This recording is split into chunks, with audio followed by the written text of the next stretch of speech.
Start करें? ठीक है, मुझे बस 1 मिनट में मैं आपको ओके करता हूँ। बिल्कुल। तो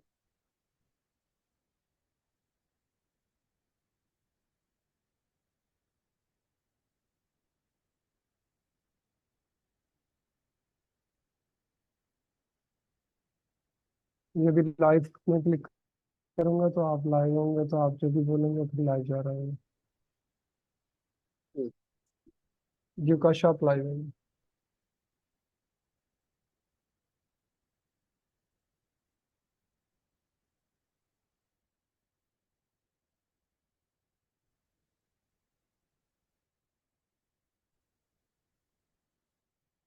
और जियो का शॉप। जी अस्सलाम वालेकुम। हम्म,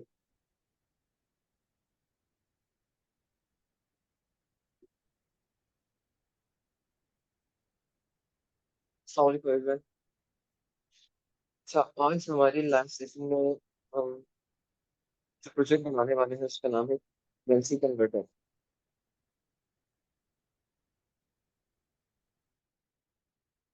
सिर्फ एक मिनट वेट करते हैं, देन इंशाल्लाह स्टार्ट। आई थिंक अभी लोग ज्वाइन कर रहे हैं।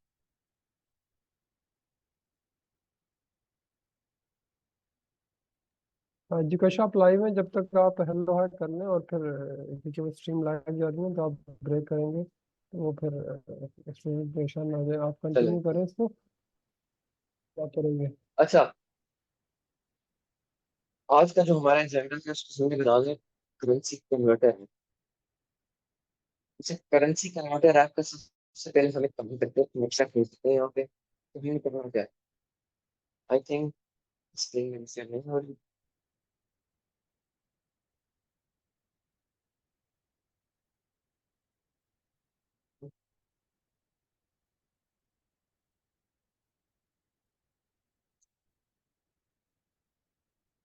सब ऑडियो क्लियर नहीं है?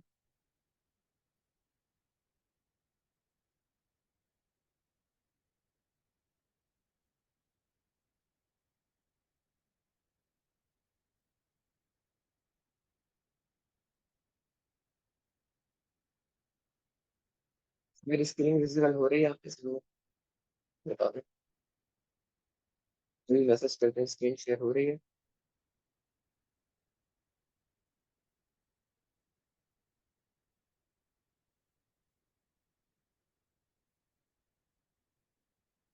ठीक है।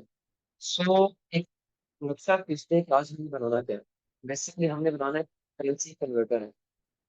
इस ऐप में होगा क्या कि सबसे पहले हमें यूजर एक इनपुट देगा, जैसे आप लोगों ने गूगल पे देखा होगा। फिर यहाँ पे लिखा गूगल टू पीटीआर, वहां पे आप एक करेंसी देते हैं जिस करेंसी से आपने कन्वर्ट करना हो, दूसरी करेंसी से जिसमें कन्वर्ट करना हो। उसके बाद अपनी एक नेम सेट करते हैं आप। तो क्या मुझे बताइए, $2 कितने होते हैं? इससे कहते हैं तो किसी को $3 कितने होते हैं, तो मुझे गूगल पे आपने बताया कितने होते हैं। यहाँ से अपनी करेंसी कह सकता हूँ कि किस करेंसी से मुझे किस करेंसी में कन्वर्ट करना है। तो साहब मैं कह रहा हूँ कि यहाँ पे मुझे चाहिए भाई इंडियन रुपीज से पाकिस्तानी रुपीज में कन्वर्ट करना है। मैंने कहा 3 इंडियन रुपीज कितने होते हैं, तो मुझे गूगल ने कहा कि 10 पाकिस्तानी रुपीज होते हैं। कुछ इस किस्म का ही हम डिजाइन जो लिखे हैं वो CNA बेस्ड होगा। हम कमांड लाइन को यूज करके वर्क करेंगे। अच्छा, तो ये कुछ नहीं बनाना है। सबसे पहले क्या होगा, यहाँ पे आपको बता दूं, ये एक 100% फील्ड होगी। तो जिसमें यूजर लिखेगा कि उसको किस करेंसी से कन्वर्ट करना है, उसके बाद हमारे पास एक सेकंड इनपुट होगा जिसमें यूजर लिखेगा कि किस करेंसी ये कन्वर्ट करना है।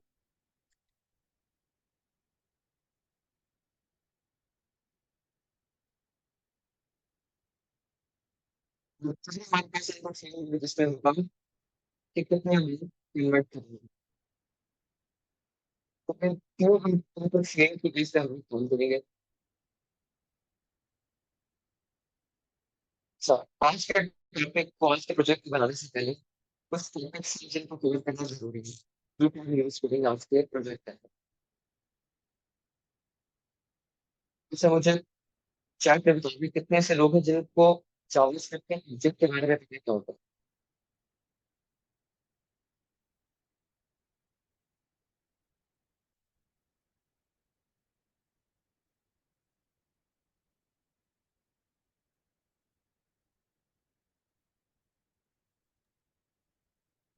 और कौशल ये वॉइस का शायद इशू आ रहा है। मैं समझा कि मेरे प्रॉब्लम है। मैंने दूसरी स्ट्रीम पे भी ऑन करके देखा है, तो स्टूडेंट के मैसेजेस भी आ रहे होंगे। आपने देखा है कि वॉइस आपकी शायद थोड़ी डिस्टॉर्ट आ रही है। अरे ये बस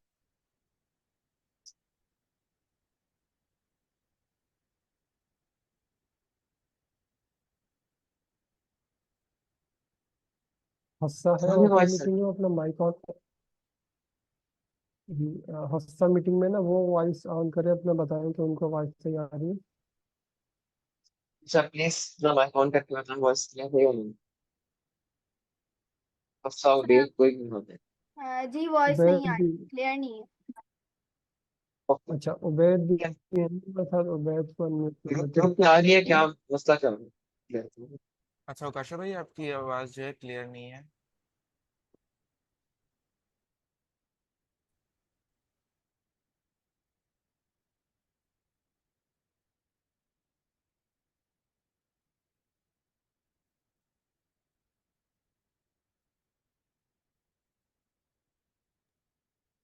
क्लियर आ रही है आवाज़? नहीं, थोड़ा सा अभी भी इंटरप्ट कर रही है आपकी वॉइस जो है ना, थोड़ी सी अभी भी इंटरप्ट कर रही है।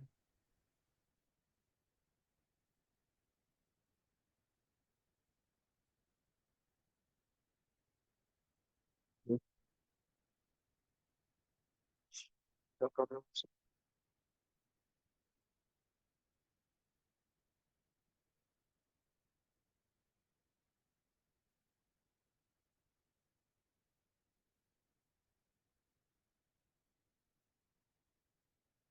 सब बताएं क्लियर है बस?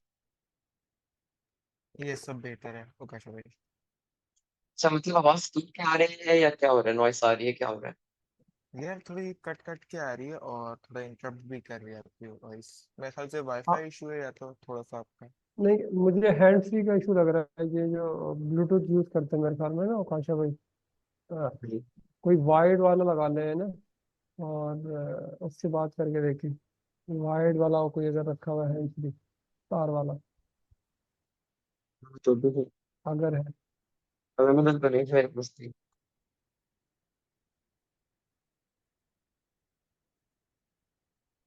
वो सोचा खराब आ रही है आवाज़ से। नहीं, अभी भी थोड़ा इंटरप्ट कर रही है आपकी आवाज़ उकाशा भाई।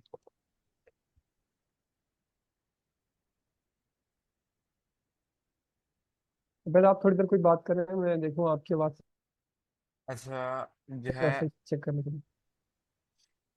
Hello, mike testing, sir mike मुझे 2 मिनट टेस्टिंग। चाहिए जस्ट। ओके उकाशा भाई।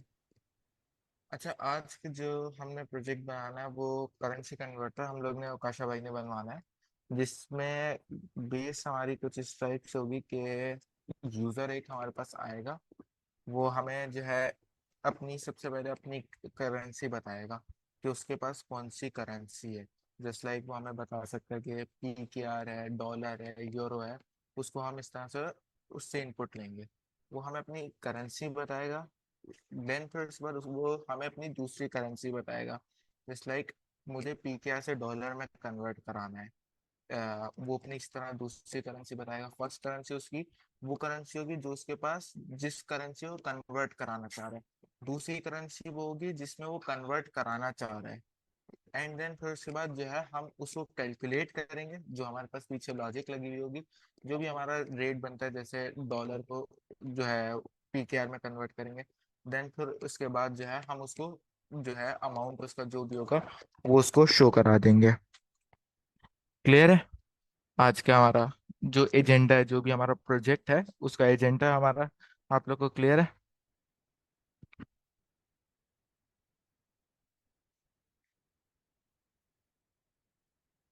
जी यस। कौशल भाई, इसकी आवाज़ तो काफी बेहतर है। कि भी आप देखें, अब आप बात करें।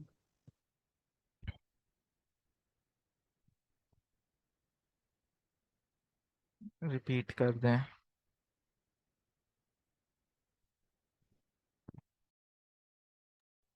वेट कर लेते हैं थोड़ा सा ओकाशा भाई की माइक सेट हो जाए ना, देन फिर उसके बाद वो स्टार्ट करते हैं, तो आगे फिर उस हिसाब से चलते हैं हम लोग।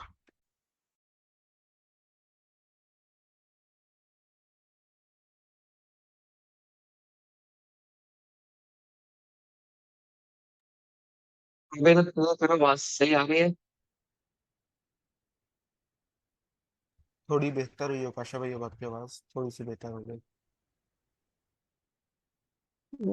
भाषा कंटिन्यू करें 2-4 मिनट, हम उसकी आपकी पूरी वॉइस सुनेंगे ना, जब तक कुछ बोले और फिर आपको बताते हैं।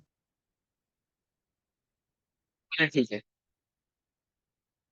अच्छा, तो बेसिकली आज जो हमारा टॉपिक है वो है करेंसी कन्वर्टर। लेकिन उससे पहले हमने कुछ चीजें जो है वो कवर की है, जिसमें जावास्क्रिप्ट के अटेंशन पे कुछ कॉन्सेप्ट आते हैं, तो हमने पहले वो कवर करने हैं।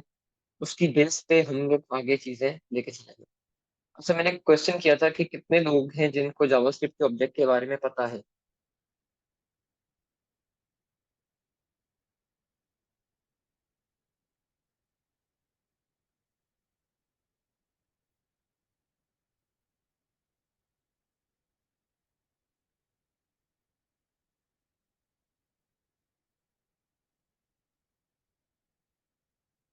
अच्छा, उकाशा, मैंने माइक सबका ना म्यूट किया हुआ है, थोड़ा स्कोर म्यूट कर सकते हैं। तो अब वो या तो चैट में बताएंगे आपको स्टूडेंट्स, ठीक या है। वो हैंड रेस करके बताएंगे। ओके। सर देखें, सबसे पहले हम लोग जावास्क्रिप्ट ऑब्जेक्ट को हेवी से पूछ देते हैं। उसके जो कॉन्सेप्ट है वो देख लेते हैं। उसके बाद हम अपने प्रोजेक्ट की तरफ मूव करते हैं।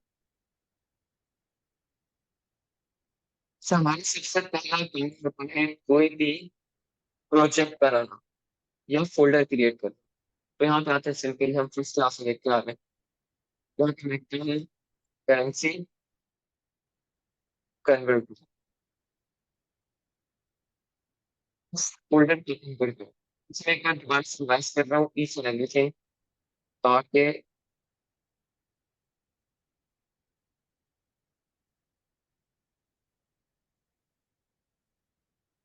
सब इस फोल्डर को हमने क्या करना है, टर्मिनल में ओपन करना है। तो इस फोल्डर को टर्मिनल में ओपन करने के लिए यहाँ पे हम लिखेंगे जाके CMD। मेरा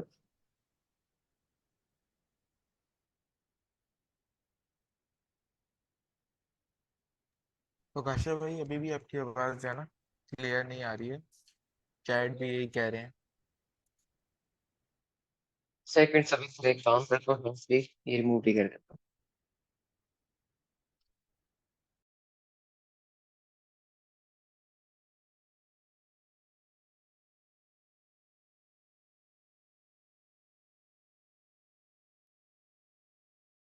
उकाशा, आपके साथ जो ये को होस्ट है हफ्सा, अगर वो करवा सकती हैं तो उनको दे दें, या उबैद को, अगर अब आप आवाज बेहतर क्लियर आ रही समझते है? हैं। या आप अपना माइक चेंज कर लें कोई। अब आवाज क्लियर है? जी, ये बिल्कुल क्लियर थे अभी लास्ट में जो आपने पूछा। अच्छा, अब मैंने ना जी अब हैंड क्लियर है। ईयरबड्स रिमूव कर दिए हैं। हाँ, अब क्लियर है ना? अब बता दें। यस क्लियर है ओकाशा भाई, अब बिल्कुल सही है। ओके, चले, डन है।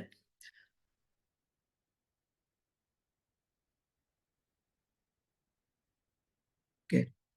अच्छा, तो मैं कह रहा था, एक बार दोबारा से रिपीट कर लेते हैं चीजों को, सब कुछ रिमूव करते हैं।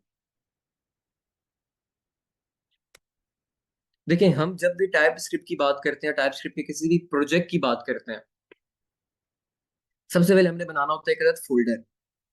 हम यहाँ पे जाए, न्यू, फोल्डर का कोई भी नाम रखना होता है, तो मैं कह रहा हूँ करेंसी कन्वर्टर, ये मेरे फोल्डर का नाम है। अब इस फोल्डर को ओपन करना है। अच्छा, अब इस फोल्डर को हमने VS कोड में ओपन करना है। उससे पहले हमें इसको टर्मिनल में ओपन करना है। तो इस फोल्डर को टर्मिनल में ओपन करने की कमांड है CMD। आपको यहाँ पे टॉप पे एक सर्च बार दिख रहा होगा, यहाँ क्लिक करें।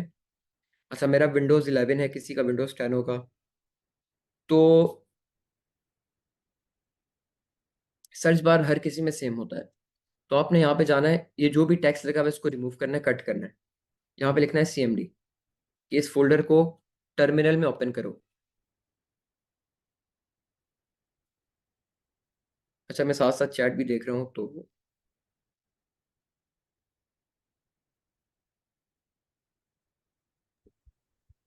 क्लियर है अभी तक तो कौशल भाई, ओके आप मूव करें आगे। चले। अच्छा, अब इस फोल्डर को हमने टर्मिनल में ओपन करना है, तो मैंने लिखा CMD, ये मेरा प्रोजेक्ट या फोल्डर टर्मिनल में ओपन हो गया। अच्छा, अब इसको मुझे VS कोड में भी ओपन करना है, तो जल्दी से बता दें क्या कमांड है VS कोड में इस प्रोजेक्ट को ओपन करने की, चैट पे बता दें।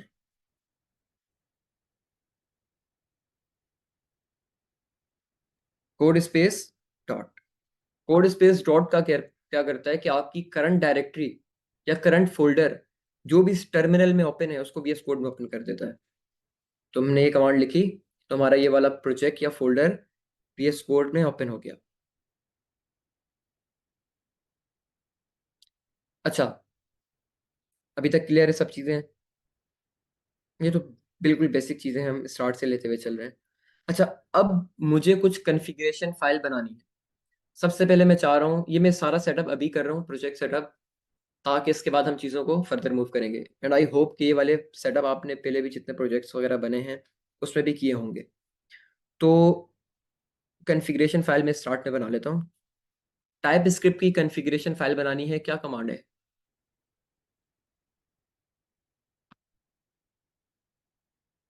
टाइप स्क्रिप्ट की कॉन्फ़िगरेशन फाइल बनानी है तो क्या कमांड है? TSC --init। कॉन्फ़िगरेशन फाइल बन गई। अब हमें बनानी है Node.js की कॉन्फ़िगरेशन फाइल, ये पैकेज की कॉन्फ़िगरेशन फाइल बनानी है। अगर सिंपल कहें तो पैकेज डॉट जेसन की फाइल बनानी है। क्या कमांड है?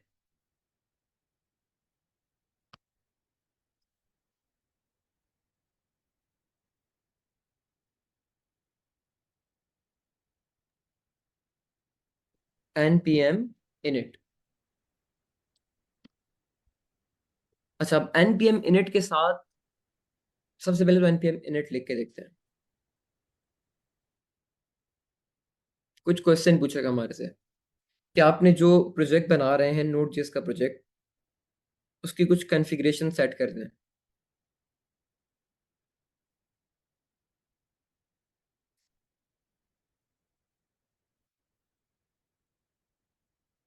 सबसे पहले पूछ रहे हैं पैकेज का नाम। अच्छा, यहाँ पे अभी के लिए हम लोग हर चीज को यस यस करते हैं, सिर्फ एंटर प्रेस करें, आप जस्ट एंटर प्रेस करें और कुछ नहीं करें। जो भी सवाल पूछ रहे हैं एंटर प्रेस करते जाएं। वो आपके लिए एक अदद configuration file package dot JSON की फाइल बना देगा। वो कह रहा है कि इज दिस ओके? मैंने कहा भाई ओके, डन। यहाँ पे आप देखें आपके पास एक पैकेज जेसन की फाइल बन गई।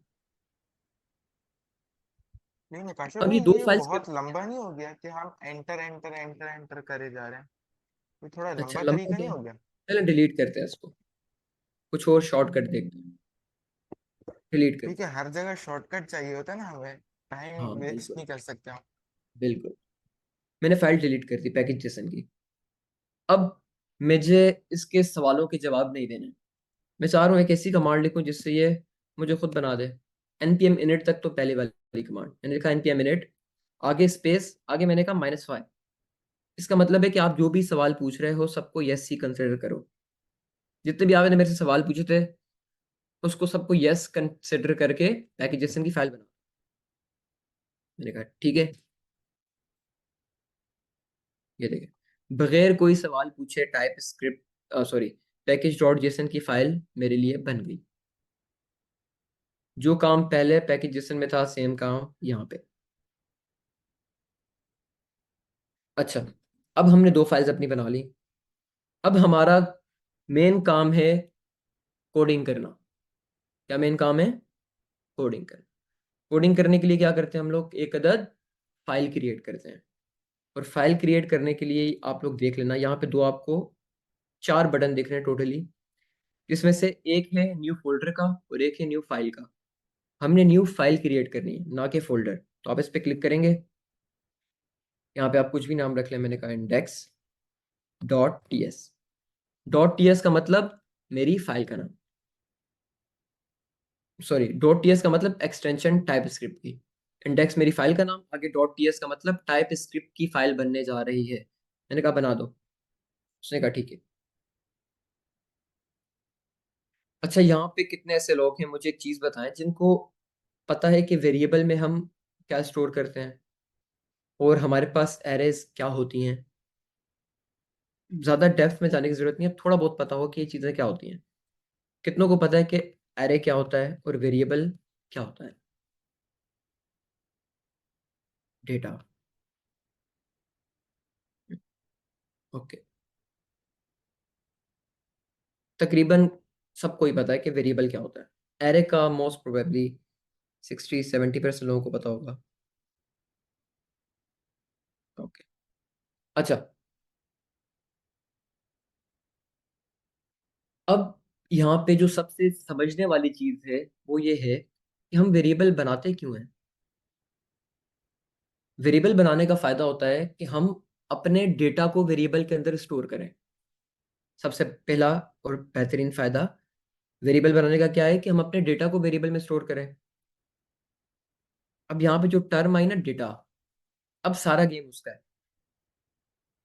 अब हमने डेटा को समझना है डिफरेंट फॉर्मेट्स के अंदर। ये जो मैंने बात की ना, एरे, ऑब्जेक्ट, ये कुछ भी नहीं है, ये डेटा है हमारे पास, लेकिन डिफरेंट फॉर्मेट्स के अंदर है। मिसाल के तौर पे मेरे पास अगर इमेज की फाइल बनानी है तो वो भी डेटा है, लेकिन वो एक स्पेसिफिक फाइल फॉर्मेट के अंदर स्टोर है। Dot P N G, dot JPEG, dot GIF. PDF की फाइल बनानी है तो डॉट पीडीएफ के फॉर्मेट के अंदर ही वो स्टोर होगा डेटा। है डेटा ही, लेकिन मल्टीपल फॉर्मेट्स के अंदर मेरा वो डेटा स्टोर हो रहा है।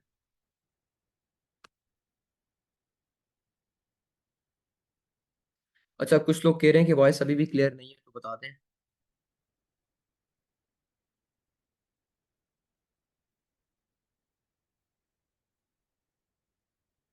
अच्छा उबैद, बता दें वॉइस क्लियर है या नहीं। उकाशा वॉइस क्लियर है, बस कंटिन्यू करें। अब कोई ब्रेक नहीं होगा। चले बस ठीक है। अच्छा, अब देखिए हमारे पास डेटा की मुख्तलिफ, मैं यहाँ पे टाइप्स लिख रहा हूँ। ये मैंने लिखा अवकाश, डेटा की टाइप। एक और डेटा में लिख रहा हूँ नंबर फॉर्मेट में 20। एक और में लिख रहा हूँ फॉल्स। ये हमारे पास सब क्या है, डेटा की टाइप। अवकाशा एक अदद स्ट्रिंग है, इसको हम नंबर कहते हैं। ये जो हमारे पास डेटा की टाइप है इसको हम बुलियन कहते हैं, टाइप स्क्रिप्ट की जबान में या प्रोग्रामिंग की दुनिया में। बाकी लैंग्वेजेस भी इसको यही कहती हैं। तो एक हमारे पास स्ट्रिंग हो गया, एक नंबर हो गया, एक अदद बुलियन हो गया।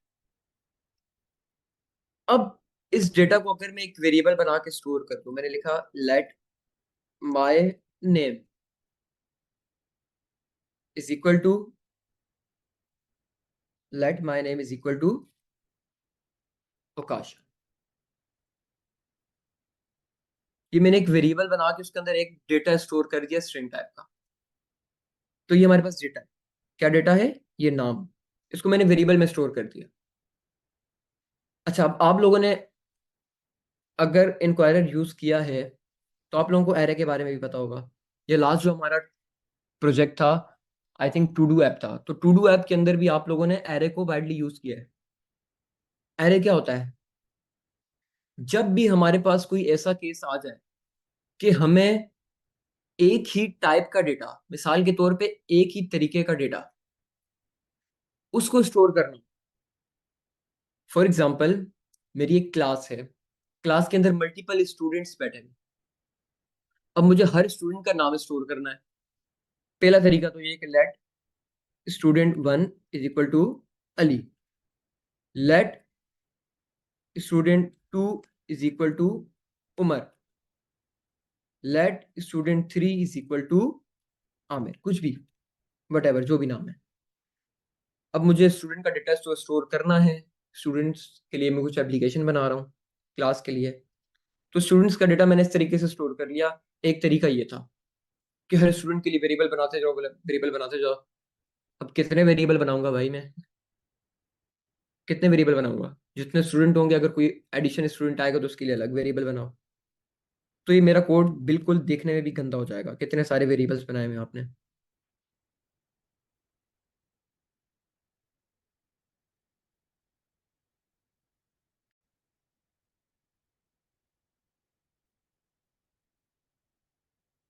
ओके,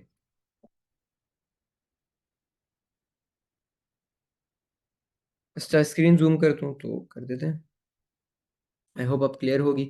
अच्छा, तो ये मेरे पास कुछ स्ट्रिंग किस्म का डेटा था। अब मुझे स्टूडेंट्स के नाम के साथ साथ उनकी एज या रोल नंबर भी स्टोर करना है। तो यहाँ पे मैं जाऊंगा late std1 name, sorry as.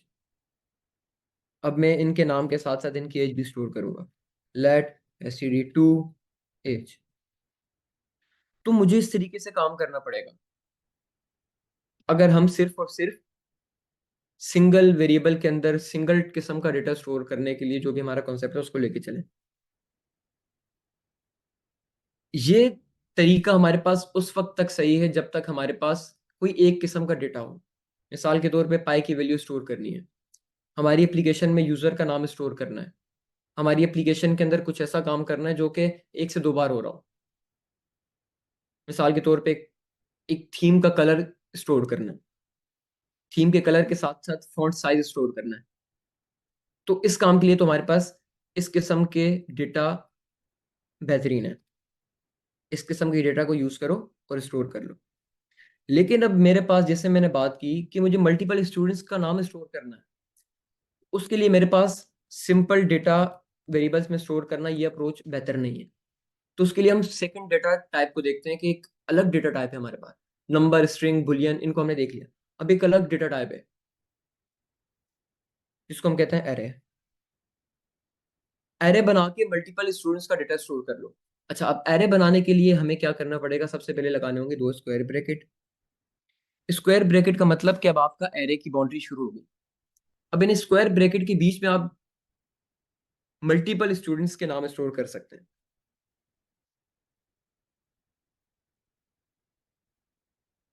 मिसाल के तौर पे मैंने फर्स्ट स्टूडेंट का नाम स्टोर करना है। स्टूडेंट का नाम किस फॉर्मेट में आता है? स्ट्रिंग में। तो मैंने कहा भाई यहाँ पे लिख दो अली। अब मुझे एक और स्टूडेंट का नाम स्टोर करना है। अब मुझे मल्टीपल वेरिएबल्स बनाने की जरूरत नहीं है। अब मेरा डेटा पूरा का पूरा एक अदद एरे है। मैंने कहा सेकंड का करना है, सेकंड का कर दो। यहाँ पे लिखो आमिर।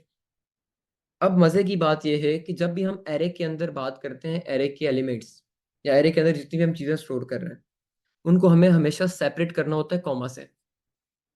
मैंने एक एलिमेंट स्टोर किया, फिर अगर दूसरा करना है तो कॉमा से सेपरेट करना जरूरी है। तो इस तरीके से हम लोग एरे के अंदर डेटा स्टोर करते हैं। अच्छा, अभी तक एक मसला है कि मेरे पास एरे बिल्कुल ऐसा ही पड़ा है जैसे मैंने यहाँ पे सिंपल इस तरीके से नाम लिख दिया। ये भी एक डेटा है हमारे पास, ये भी एक डेटा है। अभी तक ये डेटा हमारे पास यूजफुल नहीं है। तो डेटा को यूजफुल बनाने के लिए हमें क्या करना पड़ता है? मुझे बताएं, डेटा को यूजफुल बनाने के लिए हमें क्या करना पड़ता है? उस डेटा के साथ क्या करें?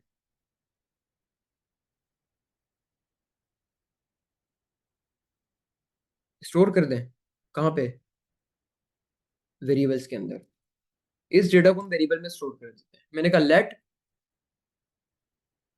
स्टूडेंट्स इज इक्वल टू, आगे हमारा डेटा, मल्टीपल डेटा है, मल्टीपल स्टूडेंट्स का डेटा है, तो इस तरीके से स्टोर कर लें। अच्छा, एक मिनट प्लीज होल्ड करना। अच्छा उबैद, आप इसको एक बार रिवाइज करवा दो, फिर आगे चलते हैं।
अच्छा, सॉरी वो, अच्छा कुछ स्टूडेंट कह रहे हैं कि हम यहाँ प्रोजेक्ट बनाने आए थे, तो ये क्या हो रहा है?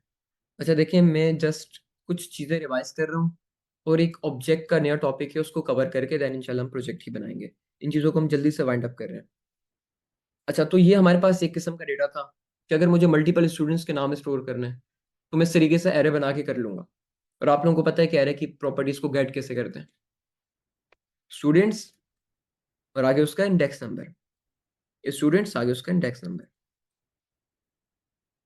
अच्छा, अब मेरे पास डेटा इस टाइप का भी नहीं है ना, मेरे पास प्रिमिटिव डेटा है, मतलब एक स्टूडेंट का नाम उकाशा, उसकी एज 20, या उसका कोई कोई भी और इस किस्म का डेटा जो कि प्रिमिटिव हो। अब हमारे पास ऐसा केस नहीं है, ना हमारे पास कोई ऐसा केस है, डेटा हमारे पास ना ऐसे टाइप का है कि हम उसको एरे के अंदर स्टोर कर सकें। मिसाल के तौर पे पूरी क्लास के स्टूडेंट्स के नाम, अब डेटा ऐसा भी नहीं है हमारे पास।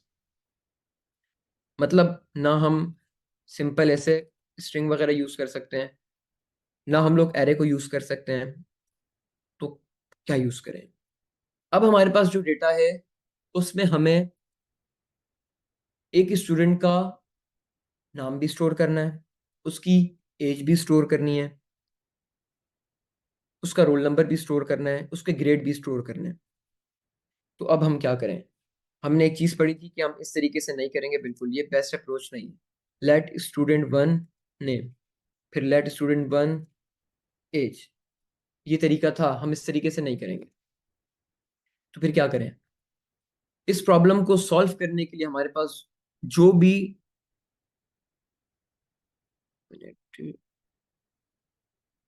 जो हमारे पास डेटा टाइप यूज होती है, या जिस किस्म का डेटा यूज होता है, उसको हम कहते हैं ऑब्जेक्ट। ऑब्जेक्ट के अंदर क्या होता है, आप लोगों ने, काफी ऐसे लोग होंगे जिनका सीएनएसी बना होगा, तो सीएनएसी पे आप लोग जरा गौर करके देखें, वहां पे लिखा होता है नेम, आगे आपका नाम, नीचे लिखा होता है जेंडर, आगे आपका जेंडर, कॉलन लगा होता है, या कभी कभी equal to, I don't know क्या लगा होता है, मैंने अभी देखा नहीं है। या लिखा होगा नेम, आगे आपका नाम, फादर नेम आगे फादर नेम, जेंडर आगे आपका जेंडर। तो इस तरीके से आपका डेटा स्टोर हुआ होता है। तो हमें भी कुछ इस तरीके का काम करना है। अच्छा, अब इस तरीके का काम करने के लिए हमारे पास जावास्क्रिप्ट में जो डेटा यूज होता है, या जो डेटा टाइप यूज होती है, उसको हम कहते हैं ऑब्जेक्ट। ऑब्जेक्ट बनाने के लिए हमें क्या करना पड़ता है? सबसे पहले लगाने होते हैं करली ब्रैकेट। अच्छा, ये ऑब्जेक्ट की बात करूं, एरे की बात करूं, सिंपल स्ट्रिंग की बात करूं, सिंपल नंबर की बात करूं, बुलियन की बात करूं, ये सब हमारे पास डेटा है, डिफरेंट टाइप का डेटा है। अब मुझे ऑब्जेक्ट बनाना है, तो ऑब्जेक्ट बनाने के लिए जरूरी आपने लगाने हैं करली ब्रैकेट। अच्छा, करली ब्रैकेट के अंदर आप लोगों ने की वैल्यू पेयर की सूरत में अपना डेटा स्टोर करना है। मिसाल के तौर पे मुझे स्टूडेंट का नाम चाहिए, मैंने लिखा नेम, अब मैंने बीच में लगाया कॉलन, कॉलन लगाने के बाद मैंने नेम स्टोर किया काश।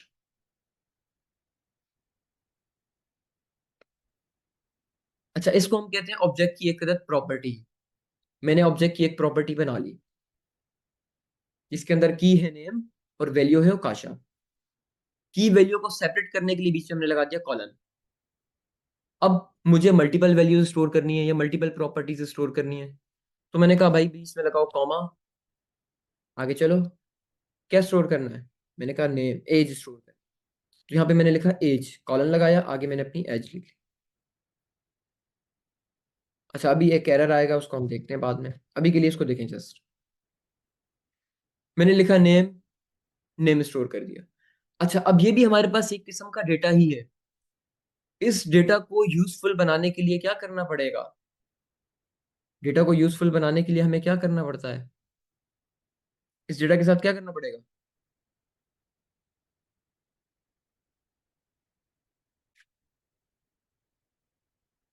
अच्छा, कमेंट्स नहीं आ रहे, मैं कमेंट देख रहा हूँ कश्यप चैट। कमेंट बंद किए थे, कहे तो ऑन कर दूं, क्योंकि वो स्टूडेंट का आ रहा था कि बहुत ज्यादा चैट शुरू हो गई थी कि कोड समझ नहीं चले आ ठीक रहा है, है, नो प्लीज प्रॉब्लम, चेकिंग हो रही है। चले कोई नहीं। इस किस्म तो के आप जब डेटा को कहेंगे ना, मैं स्टोर ऑन करने, करके फिर कमेंट्स ले लेंगे। चले अभी ले लें, एक मिनट। एक सवाल है, क्वेश्चन ये है कि ये भी हमारे पास एक किस्म का डेटा है। इस डेटा को स्टोर करने के लिए हमें क्या करना पड़ेगा? जो मैंने पहले बात कही थी सेम वही है, जस्ट एक बार बता दें।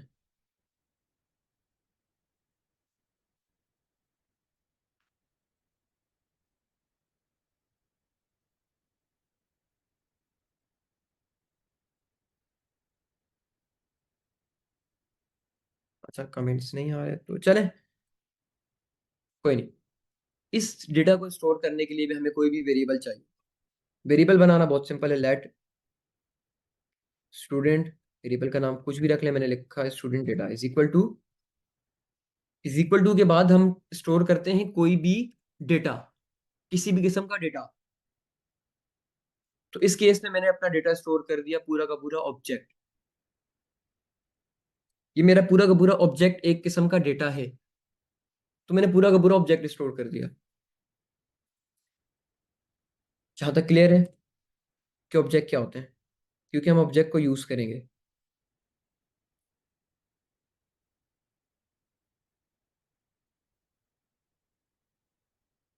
अच्छा कमेंट ऑन ओपन हो गए तो आप लोग जल्दी से बता दें।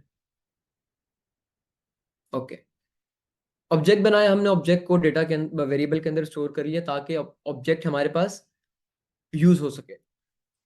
अब मुझे इस ऑब्जेक्ट के अंदर नेम नाम की प्रॉपर्टी को एक्सेस करना है, यहाँ पे मुझे यूज करना है, कंसोल के अंदर यूज करना है। तो क्या करूंगा,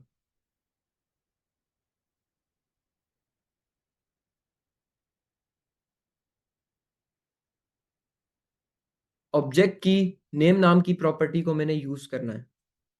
क्या करूंगा, सबसे पहले तो ऑब्जेक्ट का नाम लिखते हैं। ऑब्जेक्ट का नाम है स्टूडेंट डेटा डॉट, आगे हमारे पास मल्टीपल ऑप्शंस आ रहे हैं, नेम और एज का। क्या करना पड़ता है, स्टूडेंट डेटा, जिस भी वेरिएबल के अंदर आपका ऑब्जेक्ट स्टोर है। अच्छा, जहाँ जो डेटा हमारा वेरिएबल में स्टोर होता है तो हम उसको वही कहते हैं। मिसाल के तौर पे, अब इसको मैं वेरिएबल नहीं कह रहा, मैं कह रहा हूँ कि मेरा ऑब्जेक्ट है ये स्टूडेंट डेटा नाम का मेरा एक अदद ऑब्जेक्ट है।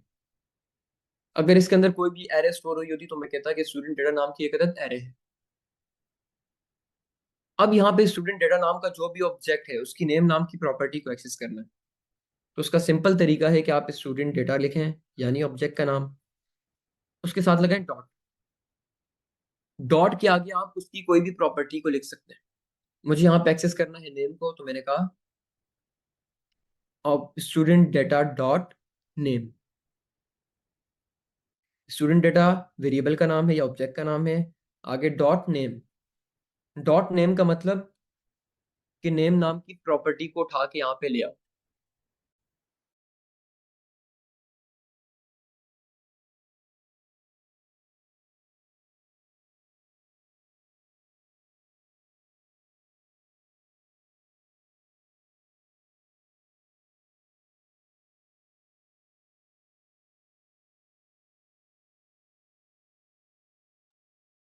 अच्छा, ये तरीका था हमारे पास ऑब्जेक्ट की प्रॉपर्टी को एक्सेस करने का। अब आसान हो गया ना, एक ही वेरिएबल बनाया उसमें मल्टीपल डेटा स्टोर कर दिया। मिसाल के तौर पे आगे चल के मुझे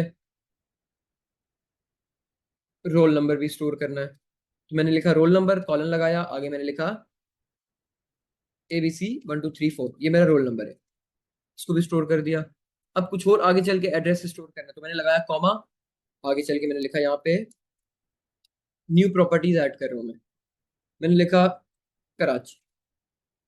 तो इस तरीके से मैं अपने ऑब्जेक्ट के अंदर मल्टीपल प्रॉपर्टीज ऐड कर सकता हूँ, और उसको एक्सेस करने के लिए ऑब्जेक्ट का नाम, आगे डॉट, आगे प्रॉपर्टी का नाम। इस तरीके से मैं प्रोजेक्ट ऑब्जेक्ट की प्रॉपर्टीज को एक्सेस कर सकता हूँ। तो इसको एक बार कंसोल करके देख लेते हैं।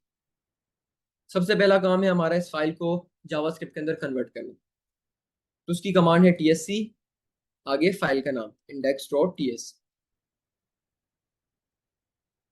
जावास्क्रिप्ट की फाइल मेरी बन गई। अब इस जावास्क्रिप्ट की फाइल को चलाना है, कमांड है node index.js। ये देखिए ऑब्जेक्ट की प्रॉपर्टी मेरे पास यहाँ पे एक्सेसिबल हो गई और कंसोल में प्रिंट हो गई। तो इस तरीके से हम ऑब्जेक्ट की प्रॉपर्टीज को एक्सेस करते हैं। अच्छा, अब मजे की बात बताता हूँ, वो ये है कि ऑब्जेक्ट की प्रॉपर्टी को एक्सेस करने का हमारे पास एक और भी तरीका होता है। ऑब्जेक्ट की प्रॉपर्टी को एक्सेस करने का हमारे पास एक और तरीका होता है। एक तो मैंने लिखा स्टूडेंट डेटा डॉट नेम, वो तरीका मुझे कौन बताएगा। ऑब्जेक्ट की प्रॉपर्टी को एक्सेस करना है, लेकिन डॉट वाली नोटेशन के बगैर करना है।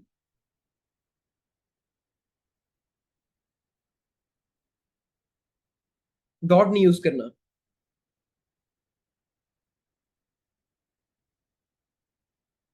बिल्कुल। काफी स्टूडेंट कह रहे हैं कि स्क्वायर स्क्वायर ब्रैकेट लगा दो, चेक कर लेते हैं। मैंने लिखा है स्टूडेंट डेटा। अब स्टूडेंट्स काफी सारे ये कह रहे हैं कि यहाँ पे स्क्वायर ब्रैकेट लगा दो। लगा दो। स्क्वायर ब्रैकेट लगाने के बाद अब यहाँ पे मुझे एक अदद स्ट्रिंग ऐड करना होगा अपनी प्रॉपर्टी का नाम। ये देखें, यहाँ पे मैंने लगाया स्क्वायर ब्रैकेट और मैंने लगाया डबल या सिंगल कोट। मल्टीपल ऑप्शंस आ गए। वो कह रहे हैं नेम को एक्सेस करना है, एड्रेस को करना है, एज को करना है, रोल नंबर होगा। मैंने कहा भाई नेम को एक्सेस करना है मुझे। तो इस तरीके से हम एक दूसरे तरीके से ऑब्जेक्ट की प्रॉपर्टी को एक्सेस कर सकते हैं। दो तरीके हैं ऑब्जेक्ट की प्रॉपर्टी को एक्सेस करने के। पहला तरीका है डॉट नोटेशन के साथ। मैंने लिखा dot student data dot name. दूसरा तरीका है स्टूडेंट डेटा, आगे लगाओ स्क्वायर ब्रैकेट और आगे प्रॉपर्टी का नाम लिख दो। मैंने कहा प्रॉपर्टी का नाम है नेम। इसको चला के देखते हैं। सबसे पहले करते हैं ट्रांसफर फाइल, उसको रन करके ये देखिए, नेम की जगह मुझे एज एक्सेस करना है तो मैंने लिखा as.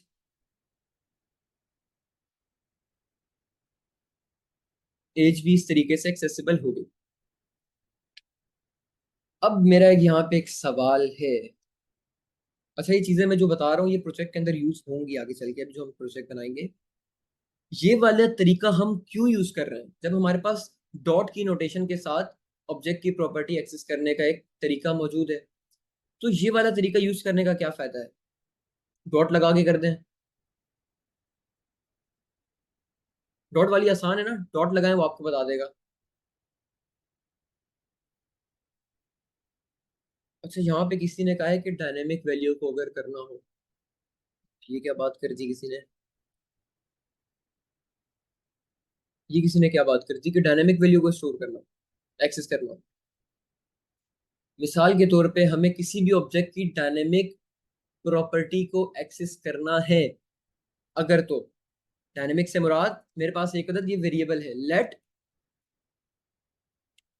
Property is equal to name. अब मुझे इस वेरिएबल की मदद से ऑब्जेक्ट की प्रॉपर्टी को एक्सेस करना है। अब मुझे वेरिएबल का नाम, अब इसको ऐसे समझें, मिसाल के तौर पे ये प्रॉपर्टी का नाम मुझे यूजर इनपुट बॉक्स में देगा कि भाई मुझे नेम को एक्सेस करना है या मुझे एज को एक्सेस करना है। ये वाला वेरिएबल प्रॉपर्टी का नाम मुझे यूजर इनपुट बॉक्स में देगा। यूजर से मैं इसको एक्सेस करूंगा, यूजर देगा। तो इस किस्म के काम को करने के लिए हमारे पास स्क्वायर वाली नोटेशन यूज होती है। कैसे होती है?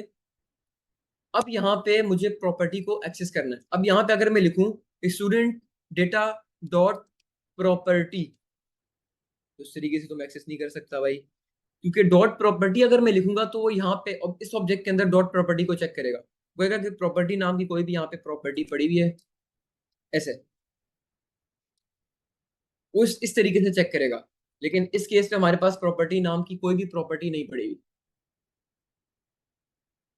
तो डॉट के साथ मैं नहीं कर सकता। दूसरा तरीका है कि स्क्वायर ब्रैकेट लगाओ, यहाँ पे हार्ड कोडेड वैल्यू देने के बजाय वेरिएबल का नाम लिख लो। अब यहाँ पे एक एरर आ रहा है, उसको अभी के लिए इग्नोर करें। यहाँ पे नहीं लगा, सॉरी, यहाँ पे नहीं लगा के। अच्छा, ये एनी जो मैंने लगाया है ये हमारे पास वेरिएबल की टाइप डिफाइन करने के लिए होता है। तो अभी के लिए एनी लगा दें, इसकी डेप्थ में जाने की भी जरूरत नहीं है। इसको हम फर्दर क्लासेस के अंदर ऑन साइड क्लासेस में या लाइव क्लासेस में ही कवर करेंगे। कभी के लिए इसको एनी रखें।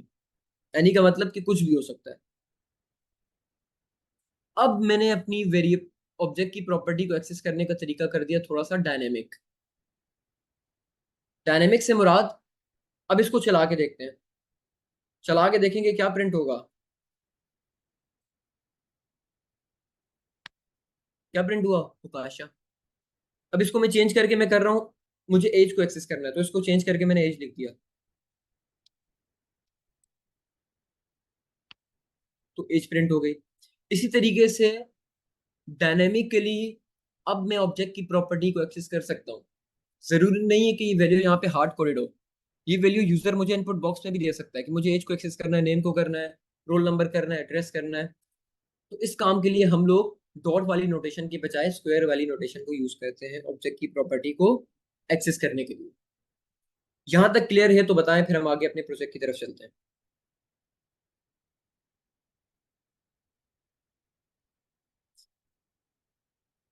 ये चीजें क्लियर हैं तो बताएं, फिर हम आगे चलते हैं। अच्छा, एक बार दोबारा से रिवाइज करवा देता हूँ जल्दी से। इन दो चीजों को करते हैं कमेंट, भूल जाए इनको। ये क्या लिखे आप भूल जाए। ये हमारे पास एक अदद ऑब्जेक्ट बना हुआ है। ये बताएं कि ये ऑब्जेक्ट क्लियर है कि ये ऑब्जेक्ट क्या है। जल्दी से बता दें, ये ऑब्जेक्ट क्लियर है, ये ऑब्जेक्ट क्या है हमारे पास। अभी के लिए प्रॉपर्टी एक्सेस करना भूल जाए, सबको क्लियर है। ऑब्जेक्ट हमारे पास एक किस्म का डेटा है भाई, स्टोर कर दिया वेरिएबल के अंदर, काम सेट हो गया। उस वेरिएबल को हमने टाइप भी दे दी एनी। ये इस वजह से दी क्योंकि यहाँ पे आगे चल के हमें एक एरर फेस करना पड़ता, जिसका सोल्यूशन में भी आपको नहीं बता सकता, वो थोड़ा सा कॉम्प्लेक्स है। वो समझने में फिर आप लोगों को थोड़ा सा एडवांस होना पड़ेगा। अभी के लिए यहाँ पे लगाते हैं एनी। ऑब्जेक्ट की प्रॉपर्टी को एक्सेस करना है, बहुत सिंपल है। मैंने लिखा भाई student data dot name, name को एक्सेस कर लिया। मैंने लिखा डॉट एज, एज को एक्सेस कर लिया। अच्छा, सजेशन हमारे पास नहीं आ रही, उसका रीजन है कि हमने इसकी टाइप दे दी है एनी, तो इससे घबराना नहीं है। इसका एक सॉल्यूशन प्रोजेक्ट खत्म होने के बाद मैं आप लोगों को बता भी दूंगा, फिर उसको आप लोग कर लेना। फिर आप लोगों को इसकी सजेशन आना भी स्टार्ट हो जाएंगी, लेकिन अभी के लिए इसको ऐसे ही रखें। स्टूडेंट डेटा डॉट एज एक तरीका ये है प्रोजेक्ट की ऑब्जेक्ट की प्रॉपर्टी ऐड कर एक्सेस करने का। दूसरा तरीका है कि स्क्वायर नोटेशन के साथ एक्सेस करें। मिसाल के तौर पे यहाँ पे मैं लिखूँ स्टूडेंट डेटा, यहाँ पे लगाऊं स्क्वायर ब्रैकेट, और यहाँ पे मैं अपनी प्रॉपर्टी का नाम लिख दूं। मैंने कहा नेम को एक्सेस करना है, मैंने कहा एज को एक्सेस करना है। अब ये देखिए, ये हमारे पास जो भी age, name, address, roll number, ये जो भी हमारे पास प्रॉपर्टी का नाम है, ये आप देखिए स्ट्रिंग के अंदर आ रहा है। तो हम इसको वेरिएबल में स्टोर करके भी तो ला सकते हैं। ये तो हमारा थोड़ा काम आसान नहीं कर देगा कि अगर हमें यूजर से इनपुट बॉक्स में प्रॉपर्टी का नाम लेना है, यूजर हमें इनपुट बॉक्स में प्रॉपर्टी का नाम देगा, हमें पता है स्ट्रिंग फॉर्मेट में हमें मिल जाएगा, तो उसी स्ट्रिंग फॉर्मेट को हम लोग यहाँ पे डायरेक्टली पास करते हैं एक वेरिएबल में स्टोर करके, जैसे हमने यहाँ पे किया। मैंने लिखा प्रॉपर्टी, प्रॉपर्टी के अंदर मैंने एक अदद स्ट्रिंग स्टोर कर दिया। अब इस स्ट्रिंग को स्क्वायर ब्रैकेट के अंदर मैंने यहाँ पे डायरेक्ट वेरिएबल का नाम देके कर दिया। अब बैकग्राउंड में क्या होगा, इस प्रॉपर्टी की जगह पे हमारे पास कुछ इस तरीके का काम हो जाएगा, स्क्वायर ब्रैकेट और ये। अब ये तो वही पहले वाला काम हो गया, स्क्वायर ब्रैकेट से डायरेक्ट एक्सेस कर दो। तो स्क्वायर नोटेशन हम यूज करते हैं डायनेमिक प्रॉपर्टीज को एक्सेस करने के लिए, डायनेमिकली अगर हमें करनी। आई होप कि अब क्लियर होगा। फिर हम आगे चलते हैं प्रोजेक्ट की तरफ। डन, क्लियर है। अब जो हमारा सबसे पहला काम है, हमें पूरे के पूरे प्रोजेक्ट को सेटअप करना है। यूजर से इनपुट लेने के लिए हम लोग एक अदद पैकेज यूज कर रहे हैं। उस पैकेज का क्या नाम है?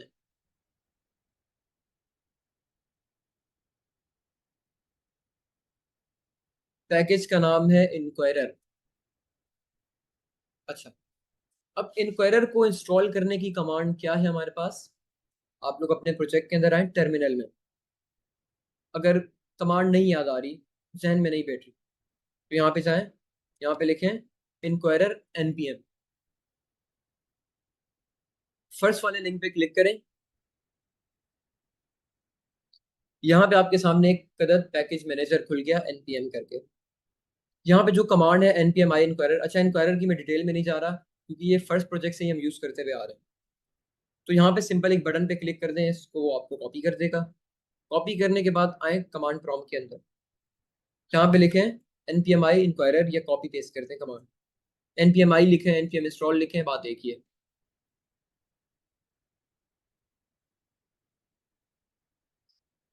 अच्छा, अब यहाँ पे देखना हमारे प्रोजेक्ट के अंदर एक नया चीज ऐड होगी, एक नहीं दो चीजें ऐड होंगी।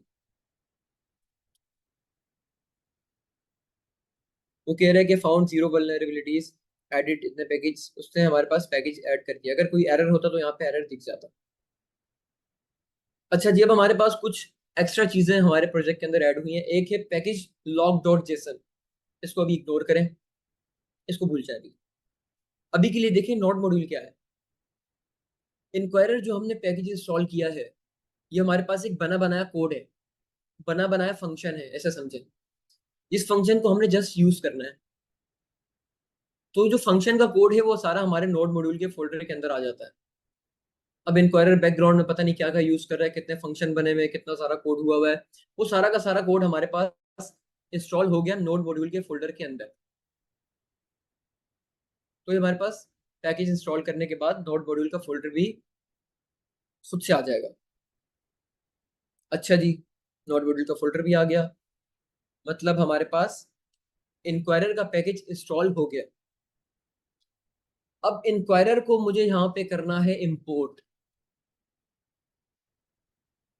अपनी फाइल के अंदर इंक्वायरर को मैंने एक्टिव करना है, तो उसके लिए हमारे क्या करना पड़ेगा, सबसे पहले लिखना है इंपोर्ट। अच्छा, मैं ये अज्यूम करके चल रहा हूँ कि ये इंपोर्ट स्टेटमेंट आप लोग ऑलरेडी पढ़ चुके हैं,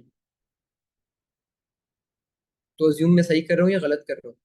इंपोर्ट स्टेटमेंट आप लोग ऑलरेडी पढ़ चुके हैं,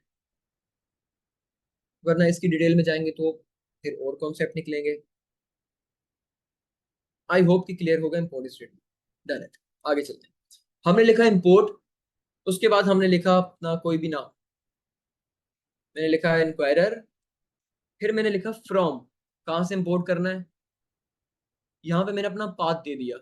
जब भी आप कोई भी पैकेज इंस्टॉल करेंगे तो वो आपको यहाँ पे डायरेक्टली इस तरीके से एक्सेसिबल होगा। मेरे पैकेज का नाम था इंक्वायरर, मैंने लिखा यहाँ पे, वो इंपोर्ट कर दिया। अच्छा जी, एरर आ रहा है, एरर। कितनों को पता है ये एरर क्यों आ रहा है? एक एरर आ रहा है हमारे पास, यहाँ पे देखें, रेड कलर की लाइन दिख रही होगी आपको, एक एरर आ रहा है।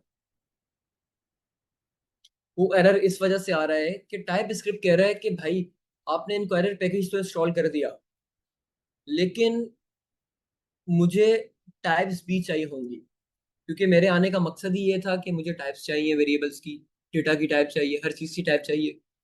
तो इंक्वायरर पैकेज तो आपने इंस्टॉल कर दिया भाई, अब इसकी टाइप्स कहाँ है? ये देखिए, आप इसके ऊपर होवर करेंगे वो आपको बता रहा है। वो कह रहा है कि इंक्वायरर बट इट्स वैल्यूज, अच्छा ये तो अलग पैक। वो कह रहे हैं कि डिक्लेरेशन फाइल इसकी मिसिंग है। डिक्लेरेशन फाइल का मतलब होता है कि टाइप्स वाली फाइल, ऐसी फाइल जिसमें आपके पैकेज की सारी टाइप्स डिफाइन हो। अच्छा, अब मुझे नहीं पता कि पैकेज की टाइप्स कैसे इंस्टॉल करते हैं, तो यहाँ पे आपको वो एक अदद कमांड भी दे रहा है। वो कह रहा है कि आप ये ट्राई करो कुछ, उसने हमें कमांड दी है। वो कह रहा है कि npm i minus minus save minus dev types inquirer, आप ये ट्राई करो। मैंने कहा चलो कर लेते हैं भाई। दोबारा आए टर्मिनल में, यहाँ पे कमांड को कॉपी पेस्ट करें, एंटर मारें।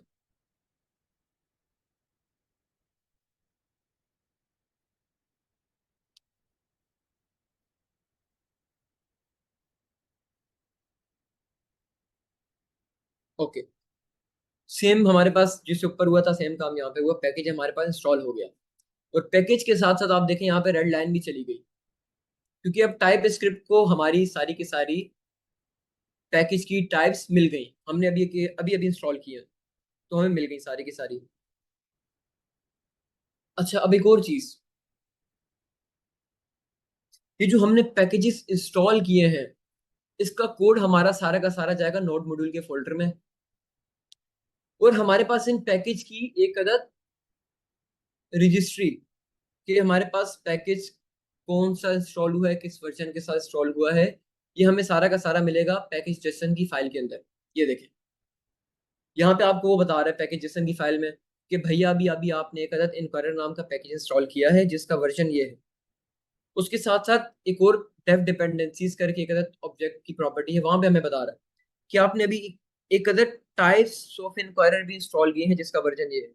हमने कहा हाँ भाई, ये बिल्कुल हमने अभी अभी इंस्टॉल किए हैं। तो उसने हमें यहाँ पे उसकी एंट्री करके भी बता दी कि आपके जो भी पैकेज जाएंगे। अच्छा, पैकेज जो हम इंस्टॉल करते हैं होता क्या है, देखें यहाँ पे मैं जो भी कमांड लिखूंगा npm i इंक्वायरर, सबसे पहले हमारे पास पैकेज जेसन के अंदर डिपेंडेंसीज के अंदर आके यहाँ पे एक एंट्री होगी कि फलाना पैकेज आप इंस्टॉल कर रहे हैं, इसका ये वर्जन है। सबसे पहले यहाँ पे एंट्री करेगा, उसके बाद हमारे कोड को कहेगा, पैकेज का जो भी कोड है उसको कहेगा कि हाँ अब आपकी एंट्री हो गई है, अब आप उठ के जाए नोड मॉड्यूल के फोल्डर के अंदर।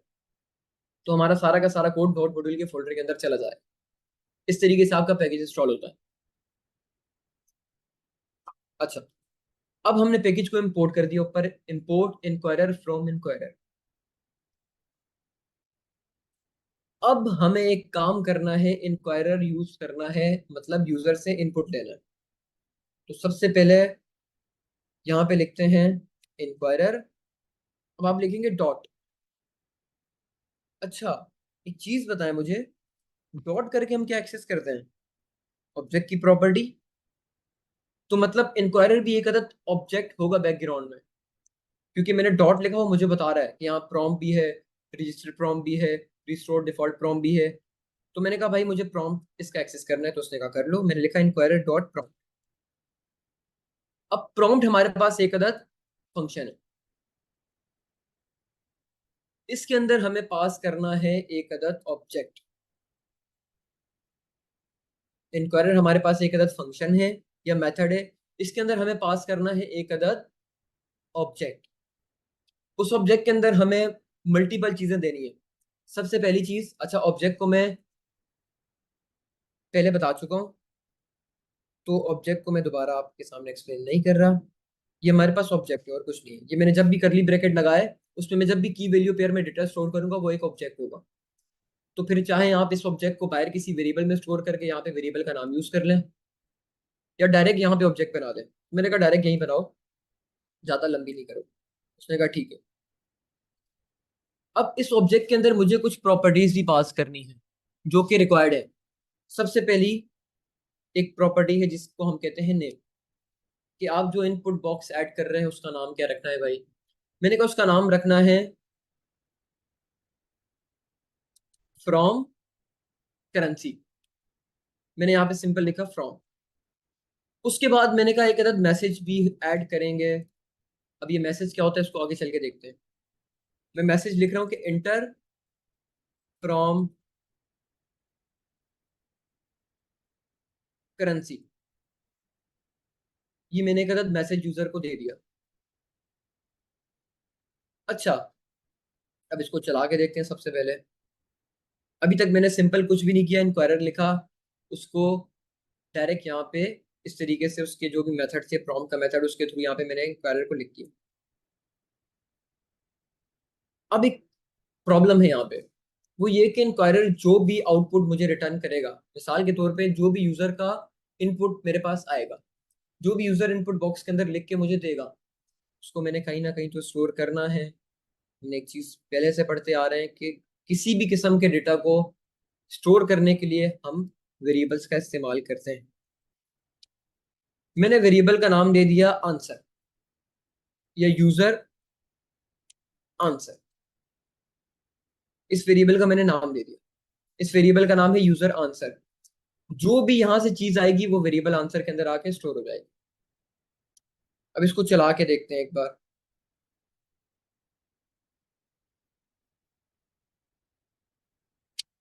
अच्छा जी, यहाँ पे कुछ लोग एक बात कर रहे हैं, उस बात पे अमल करने से पहले हम इसको एक बार एग्जीक्यूट करके देखते हैं।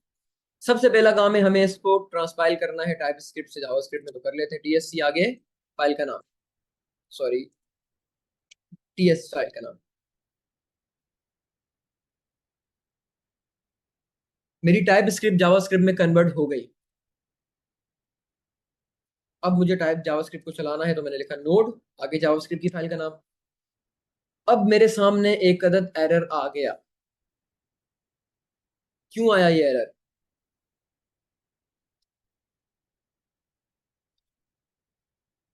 अच्छा, ये एरर अवेट का नहीं है। यहाँ पे मैं लगाता हूँ अवेट। अवेट लगाऊंगा तब मेरे पास एक एरर आ रहा है, लेकिन अगर मैं अवेट हटा दूं तो मेरे पास ये एरर कुछ और आ रहा है। मैं बताता हूँ कि वो एरर क्या आ रहा है आपके पास। ये देखें, सब लोग जो जो इम्प्लीमेंट कर रहे हैं या बाद में करेंगे इसको देखें। जावास्क्रिप्ट की फाइल को अपनी ओपन करके देखें। जो मैंने कोड टाइप स्क्रिप्ट की फाइल में लिखा था उसका पूरा का पूरा शक्ल या पूरा का पूरा नक्शा बदल के यहाँ पे आ गया है। अब अगर मैं अपने इस कोड को देखूं और इसको देखूं, तो मैं ये नहीं कहूंगा कि भाई जो मेरा ये कोड था सेम कोड यहाँ पे जावास्क्रिप्ट की फॉर्म में आके कन्वर्ट हो गया। ऐसा तो मैं नहीं कहूंगा क्योंकि मुझे ऐसा कुछ दिख भी नहीं रहा। तो ये हुआ क्या?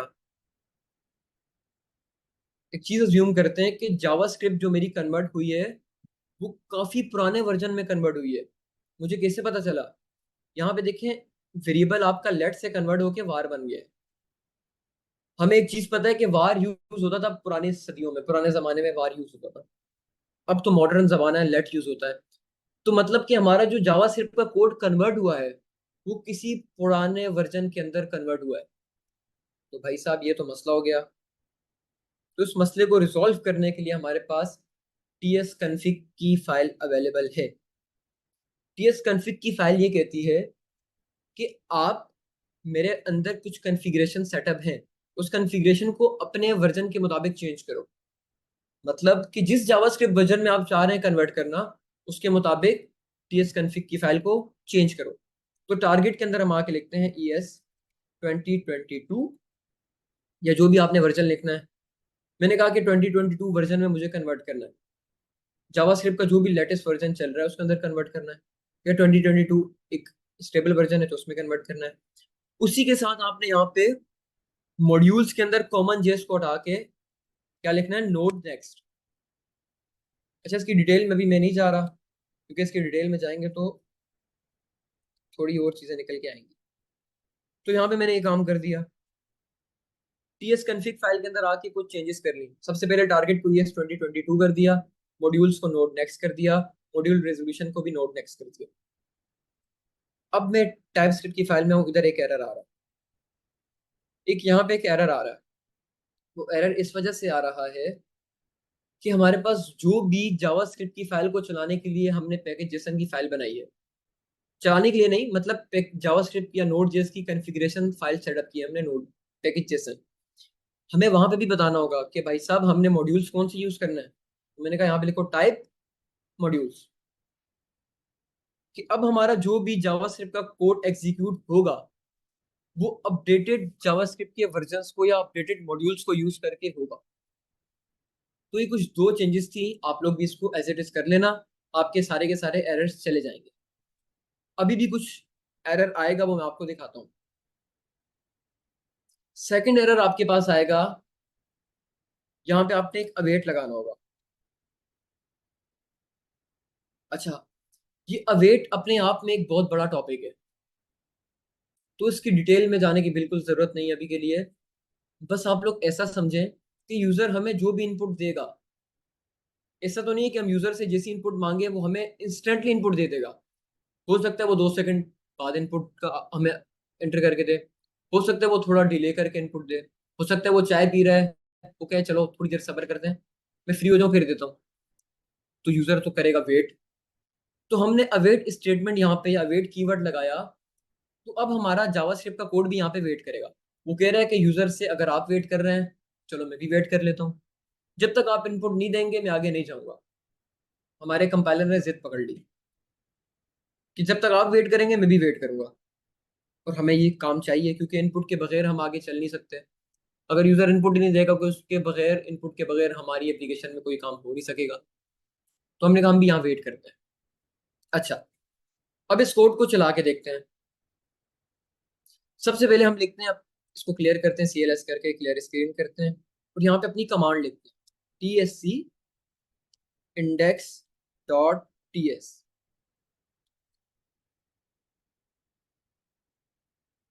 मैं कमेंट चेक कर रहा हूँ, कुछ लोग क्या पता कुछ नोटिस कर लें।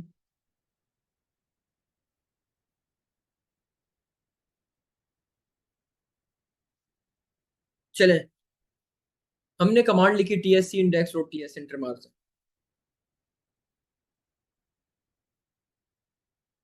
क्या मसला आ रहा है?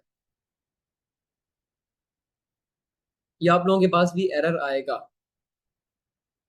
ये एरर आपके पास इस वजह से आ रहा है कि जब भी आप लिखते हैं TSC,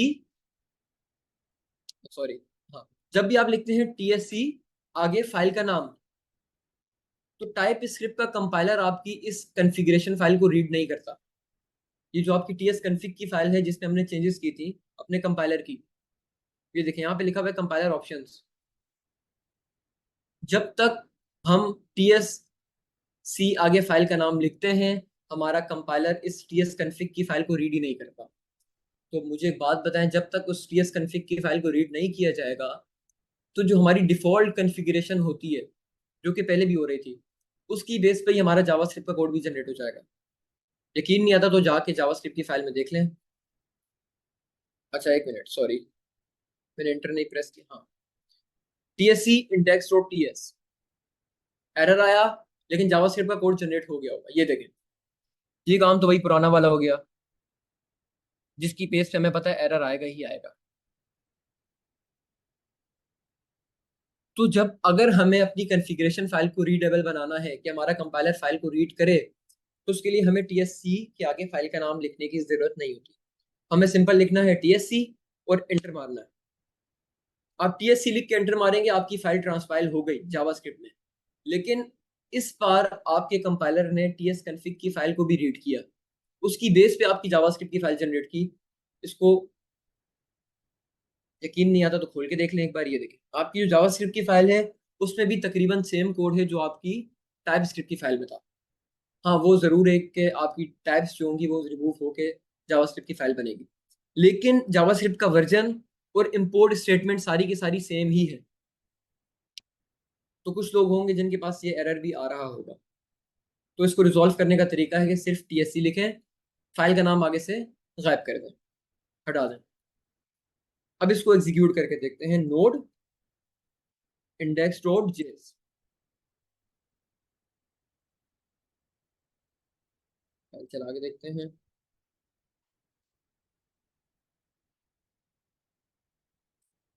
अच्छा पूछ लो।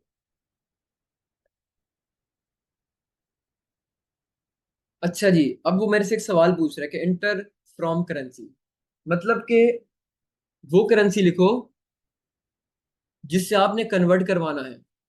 मैंने कहा PKR to $, तो उसने कहा यहाँ पे लिखो PKR। मैंने लिखा PKR, लिख के एंटर मार दिया। आगे हमने कोड में कोई काम किया हुआ भी नहीं था, तो वो काम हुआ भी नहीं। ये हमारा वेरिएबल्स के अंदर तो आके स्टोर हो गया है, लेकिन इसको हमने कहीं यूज किया नहीं है, तो डेफिनेटली हमें कुछ दिखेगा भी नहीं। लेकिन अभी यहाँ पे एक बहुत बड़ी प्रॉब्लम है। वो प्रॉब्लम ये है कि मिसाल के तौर पे मैंने अपनी एप्लीकेशन के अंदर जो कंडीशन से चेक करवा रहा हूँ, अपनी एप्लीकेशन में मैं जिस कंडीशन से चेक करवा रहा हूँ, वहां पे मैंने PKR को कैपिटल में लिखा हुआ है। मैं कह रहा हूँ कि अगर यूजर PKR कैपिटल में देगा तभी मैंने कन्वर्ट करवाना है। अब यूजर ठहरा सादा सा बंदा, उसने कहा यहाँ पे मैं लिख लेता हूँ PKR। ये थोड़ा और सादा ठहरा, उसने कहा यहाँ पे मैं लिख लेता हूँ पाकिस्तान।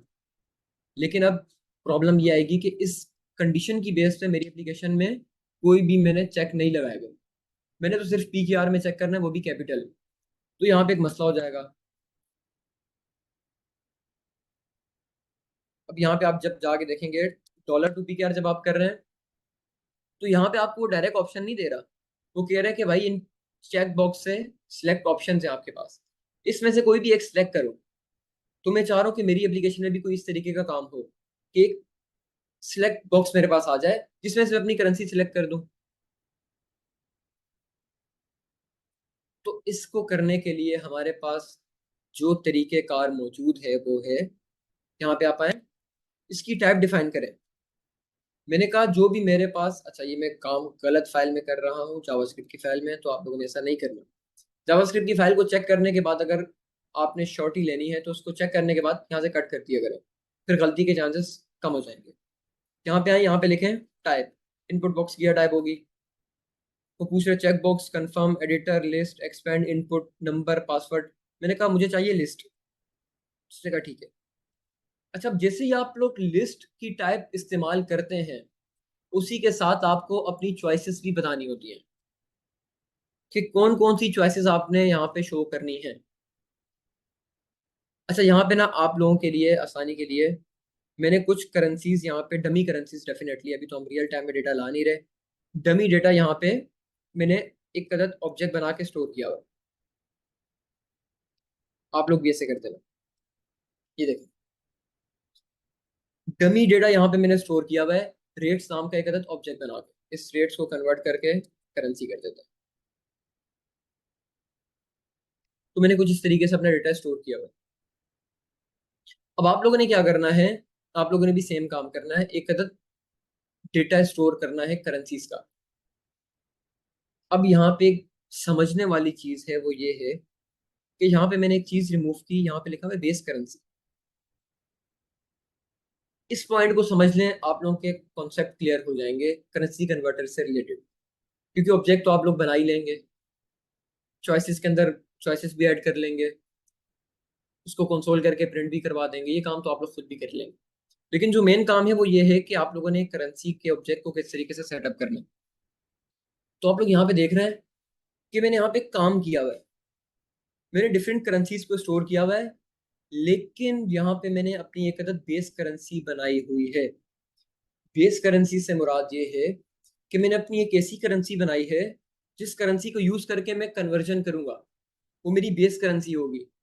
मिसाल के तौर पे मैंने पहले पीकेआर को करना है डॉलर में कन्वर्ट। अगर यूजर चाह रहा है कि पीकेआर को मुझे पाउंड में कन्वर्ट करवाना है, तो मैंने कहा कि पहले पीकेआर को डॉलर में कन्वर्ट कर लो, क्योंकि डॉलर टू पीकेआर के रेट मुझे पता है। उसके बाद डॉलर को आप लोग पाउंड्स के अंदर कन्वर्ट कर लेना, क्योंकि पाउंड्स के रेट भी मुझे पता है डॉलर्स के अंदर। तो मैंने यहाँ पे अपनी बेस करेंसी दे दी यूएसडीटी, उसकी मैंने वैल्यू रख ली 1। मैंने कहा डॉलर $1 तो $1 के इक्वल होगा। अब आगे चल के मैंने कहा कि यूरो कितने डॉलर्स के इक्वल होगा, 1 यूरो। तो गूगल करेंगे, आप लोगों को मिल जाएगा। यहाँ पे मैंने डमी लिखा हुआ है 0.91। मैंने लिखा 0.91 यूरोस का हमारे पास $1 बनता है। उसी के साथ साथ मैंने लिखा ये जीबीपी, पता नहीं किसकी करेंसी है, गूगल की थी, डमी करेंसी मिल गई थी तो यहाँ पे लिख दी। जीबीपी जो भी करेंसी है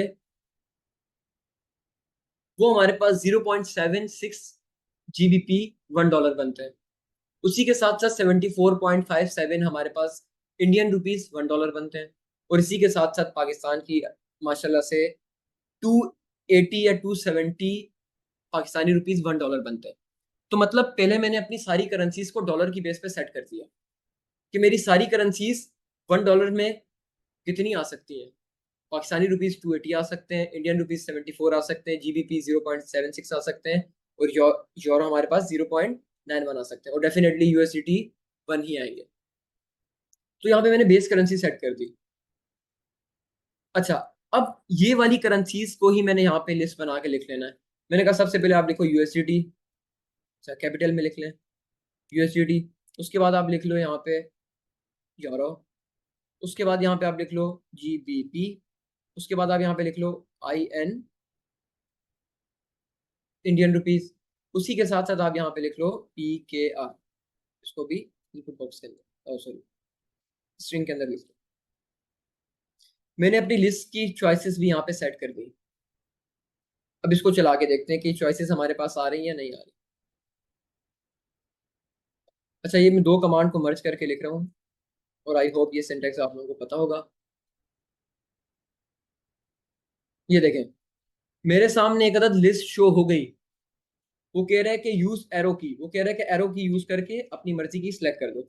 ये देखें, एरो की अप एंड डाउन को यूज करके मैं कोई भी करेंसी को सिलेक्ट कर सकता हूँ। कोई भी कर दो, मैंने कहा यूरो कर दो, तो देखें यूरो मेरी करेंसी सिलेक्ट हो गई। तो मुझे एक प्रॉब्लम तो सॉल्व हो गई कि यूजर से मैं एक लिस्ट मंगवा रहा हूँ, उस लिस्ट की मदद से मैं करेंसीज को शो कर रहा हूँ, और यूजर उसमें से कोई भी एक अदद करेंसी को सिलेक्ट कर रहा हूँ। अच्छा, ये आप देख रहे हैं इंटर फ्रॉम करेंसी, ये हमारे पास जो भी मैसेज है वो हमारे पास यहाँ पे डिस्प्ले हो रहा है। ये देखिए इंटर फ्रॉम करेंसी, इसको मैं चेंज करूंगा तो यहाँ पे भी चेंज हो जाएगा। अच्छा जी, अब एक ही इंक्वायरर के फंक्शन के अंदर मल्टीपल यूजर से इनपुट लेने का क्या तरीकेकार होता है।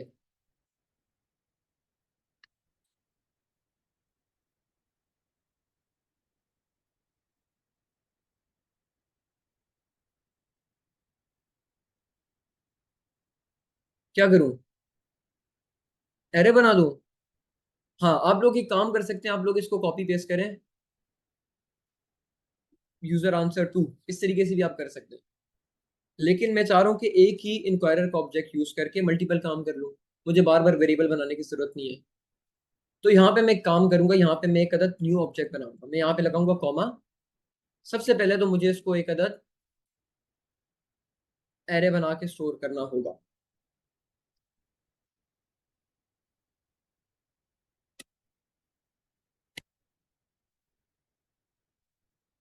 जहां पे मैंने एक अदद एरे बना दिया। अब इस एरे के अंदर मैं मल्टीपल ऑब्जेक्ट्स को स्टोर करूंगा, जितने इनपुट बॉक्स चाहिए उतने ऑब्जेक्ट बना के स्टोर कर लूंगा। अब यहाँ पे मुझे सेम नाम का एक और भी चाहिए, मैं चाह रहा हूँ कि सेम हो। इसको मैंने किया यहाँ से कॉपी, यहाँ पे मैंने इसको किया पेस्ट। अब इस फ्रॉम को मैं करके कन्वर्ट कर दूंगा टू के अंदर।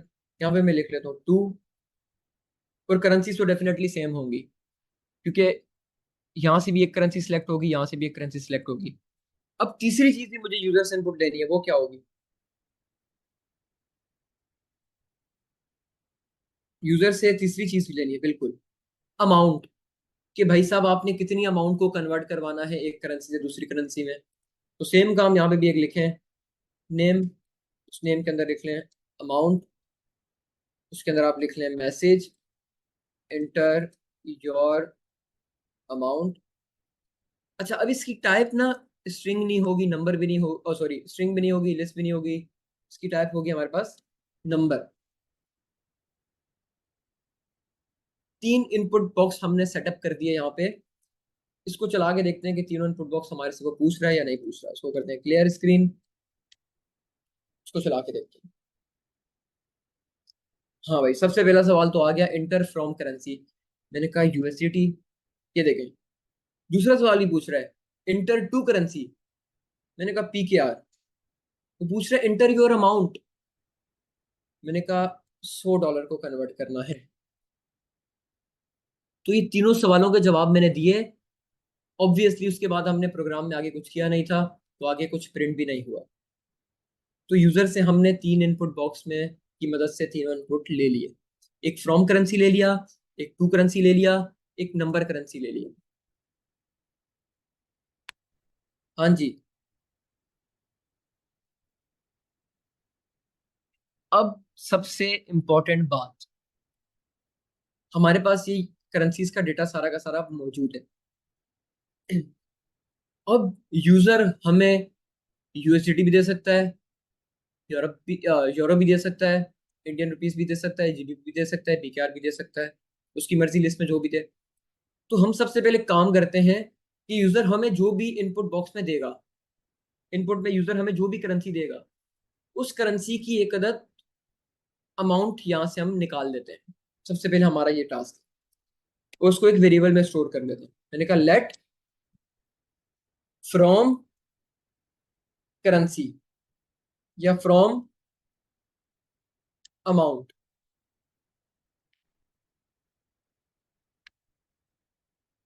इज इक्वल टू, अब मुझे यूजर के इनपुट बॉक्स की बेस पे यूजर के लिए एक अदद करेंसी यहाँ से निकालनी है।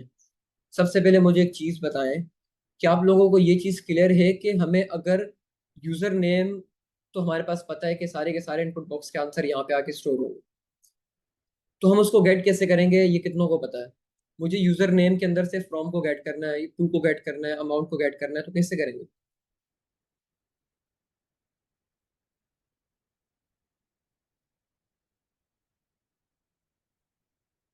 डॉट नोटेशन के साथ। मैं बताता हूँ ये क्यों करेंगे। देखिए, जब भी इंक्वायरर का पैकेज चलता है, ये वाला हमारा का सारा काम एग्जीक्यूट होता है, ये वाला कोड चलता है, तो इंक्वायरर की मदद से इंक्वायरर हमारे लिए अपने जो भी कोड लिखा हुआ है उसकी मदद से यूजर से सवाल पूछता है। जितने भी सवाल की लिस्ट है उतने सारे के सारे सवाल पूछेगा। वो सारे के सारे सवाल पूछने के बाद हमें यूजर आंसर नाम के वेरिएबल के अंदर एक अदद ऑब्जेक्ट ला के स्टोर करवा देगा।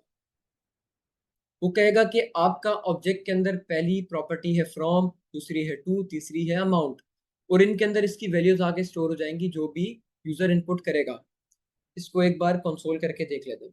इसको करते हैं कमेंट, इसको चल के देखते हैं। यहाँ पे लिखते हैं एक अदद कंसोल, यहाँ पे लिखते हैं यूजर आंसर, कि भैया यूजर ने क्या आंसर किया, उसको कंसोल करके देख लो। इसको चला के देखते हैं। यूजर ने फ्रॉम करेंसी सिलेक्ट की यूएसडीटी, टू करेंसी सिलेक्ट की पीकेआर, अमाउंट अपनी डाली 100। ये देखें, जब मैंने यूजर आंसर्स को प्रिंट किया या कंसोल किया तो मेरे पास एक अदद ऑब्जेक्ट आ गया, ये वाला। जिसकी प्रॉपर्टी में सबसे पहले फ्रॉम है, फिर टू है, फिर अमाउंट है। और अच्छा एक चीज गौर करें कि जो भी वैल्यूज हैं वो वही वैल्यूज हैं जो यूजर ने हमें इनपुट में दी हैं। इसको चेंज करके देखते हैं। फ्रॉम करेंसी को जीबीपी करते हैं, टू को यूरो करते हैं, अमाउंट अपनी तो डाल देते हैं। ये देखें, जो भी यूजर हमें इनपुट में दे रहा है उसकी बेस से हमारे ऑब्जेक्ट की प्रॉपर्टीज की वैल्यू हर बार अपडेट हो रही है। लेकिन एक चीज गौर करें कि हमारे पास प्रॉपर्टी हर बार सेम ही है। यहाँ पे फ्रॉम है, यहाँ भी फ्रॉम है, यहाँ टू है, यहाँ भी टू है, यहाँ अमाउंट है, यहाँ भी अमाउंट है। तो ये कैसे सेट हो गई? ये जो हमारे पास ऑब्जेक्ट की प्रॉपर्टीज के नेम है या की है, ये हमारे पास सेट हुई हमारे नेम की मदद से। जो भी हम अपने इनपुट बॉक्स के अंदर नेम डिफाइन करते हैं वही हमारे पास ऑब्जेक्ट की प्रॉपर्टी बन जाती है। तो हमारे पास ऑब्जेक्ट के अंदर सारा का सारा काम आ गया। एक चीज हमें पता है कि ऑब्जेक्ट की प्रॉपर्टी को एक्सेस करने के लिए डॉट नोटेशन लगाते हैं, सिंपल बात है।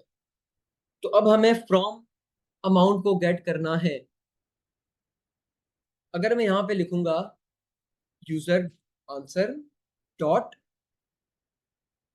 फ्रॉम, क्योंकि यहाँ पे आप लोग देखें कि यूजर आंसर डॉट फ्रॉम करेंगे हमें फ्रॉम वाली करेंसी मिल जाएगी। लेकिन एक प्रॉब्लम है, अभी तो हमें सिर्फ फ्रॉम करेंसी मिली है, लेकिन हमें उसकी अमाउंट भी तो चेक करनी है कि उस करेंसी की यूएसडीटी के अंदर क्या अमाउंट बन रही है। और एक बात मैंने पहले अर्ज की थी कि हमें ऑब्जेक्ट की प्रॉपर्टी को एक्सेस करना है। मिसाल के तौर पे मुझे अपनी करेंसी के अंदर से यूजर के इनपुट वाली चीज को एक्सेस करना है, तो मैं डॉट लगा के तो नहीं कर सकता भाई। डॉट लगा के करूंगा मुझे हार्ड कोडेड देना पड़ेगा, यूरो एक्सेस करना है, इंडियन रुपीस करना है, पीकेआर करना है, यूएसडीटी करना है। तो ऑब्जेक्ट की प्रॉपर्टी को डायनेमिकली एक्सेस करने का क्या तरीका होता है? कौन सी नोटेशन? Square notation. तो मैं यहाँ पे लगाऊंगा स्क्वायर ब्रैकेट। अब स्क्वायर ब्रैकेट में मैंने अपनी प्रॉपर्टी का नाम देना है। अब प्रॉपर्टी का नाम मैं हार्ड कोडेड तो देने से रहा, क्योंकि हार्ड कोडेड देंगे तो पहले वाला ही काम कर लेते डॉट वाला। हमें ऐसा तो करना नहीं है। हमें करना है जो भी user answer dot from, user answer dot from, ये कहते ऑब्जेक्ट आएगा हमारे पास, उस ऑब्जेक्ट की प्रॉपर्टी होगी फ्रॉम। जो भी वैल्यू इस प्रॉपर्टी के अंदर आएगी उसको हमें गेट करना है। तो यहाँ पे मैं लिखूंगा यूजर आंसर डॉट फ्रॉम। अच्छा ये एरर वही वाला एरर है तो इसको भी यानी कर देते हैं, मसला नहीं है। User answer dot from. अब यूजर आंसर डॉट फ्रॉम के अंदर हमें यूजर आंसर फ्रॉम वाला है, इस लिस्ट में से कोई भी एक चॉइस मिलेगी। फर्ज कर लेते हैं यूएसडीटी मिलेगा, तो इस यूजर आंसर डॉट फ्रॉम पूरे की जगह पे हमें क्या मिल जाएगा? यूएसडीटी स्ट्रिंग के अंदर। यस, पूरे की जगह पे हमारे पास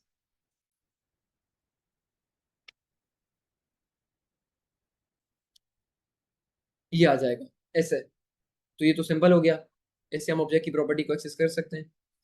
तो कुछ इस तरीके से हमारे पास फ्रॉम वाली वैल्यू को हम गेट करेंगे। दूसरा वेरिएबल बनाते हैं टू अमाउंट। सेम काम करेंगे, currency square bracket user answer dot to.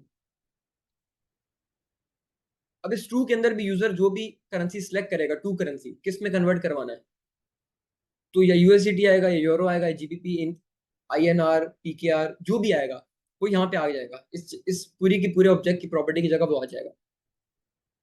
अगर इसकी जगह वो आएगा तो करेंसी के अंदर से मिसाल के तौर पे पीकेआर सिलेक्ट किया तो पीकेआर की वैल्यू उठ के आ जाएगी। तो ये सारी की सारी प्रॉपर्टीज, उसकी वैल्यूज हमारे पास उठ के आएंगी, फ्रॉम अमाउंट और टू अमाउंट के अंदर आके सेट हो जाएंगी। इसको एक बार कंसोल करके देख लेते हैं। इन दोनों चीजों को कंसोल मैंने किया फ्रॉम अमाउंट, उसके बाद दोबारा कंसोल किया टू अमाउंट, और इसको रन करके देखते हैं। हाँ भाई, फ्रॉम करना है हमें यूएसडीटी से, टू करना है हमें इंडियन रुपीस के अंदर, अमाउंट हमें डालनी है 200। ये देखें फ्रॉम वाली वन रहेगी क्योंकि यूएसडीटी की क्या वैल्यू है? 1। टू वाली रहेगी 74.57। क्यों? क्योंकि यहाँ पे इंडियन रुपीस की वैल्यू क्या है? 74.57। तो मतलब ये है कि हमने यूजर के इनपुट की मदद से या यूजर के इनपुट की बेस पे अपनी करेंसी के अंदर से अमाउंट गेट कर ली। हमारा काम यहाँ तक डन हो गया। अब एक और काम कर लेते हैं। अमाउंट नाम का एक वेरिएबल बनाते हैं। इसमें अब डायरेक्ट यहाँ पे user answer dot amount, user जो भी इनपुट देगा उस अमाउंट को भी तो हमें कहीं ना कहीं स्टोर करना है, तो उसको हम इस तरीके से स्टोर कर लेते हैं। यूजर आंसर डॉट अमाउंट, इसको हमने एक अमाउंट नाम की वेरिएबल के अंदर स्टोर कर लिया। इसको भी कंसोल करके देख लेते हैं। अमाउंट, इन तीनों चीजों को एक बार चला के देख लेते हैं। सबसे पहले पूछ रहा है टू फ्रॉम, सॉरी फ्रॉम मैंने कहा euro to PKR amount so. तो सारी की सारी प्रॉपर्टीज उसकी बेस पे करेंसी की वैल्यूज मेरे पास उठ के आ गई। यूजर ने जो अमाउंट एंटर की थी वो भी उठ के आ गई। हमारा एक टास्क तो कंप्लीट हो गया। उसमें ये कि यूजर से इनपुट ले लिया और उस इनपुट की बेस पे हमने अपनी करेंसी की वैल्यूज को भी गेट कर दिया।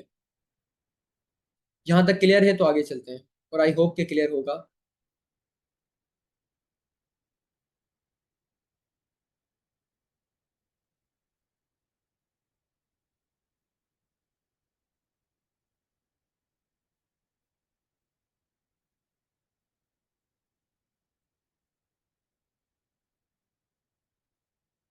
हमारा पहला काम तो हो गया। एक बार रिपीट कर देते हैं सर, क्योंकि रिपीट के मैसेज आ रहे हैं। उकाशा जी जी उकाशा टाइम काफी हो गया है। रिपीट में तो वीडियो को ये दोबारा भी देख लेंगे ना, वीडियो अवेलेबल चले ठीक होगी। है, नो प्रॉब्लम। इस प्रोजेक्ट को कंप्लीट कर लें क्योंकि 12:30 हो चुके हैं ऑलरेडी। चले ठीक है, ठीक।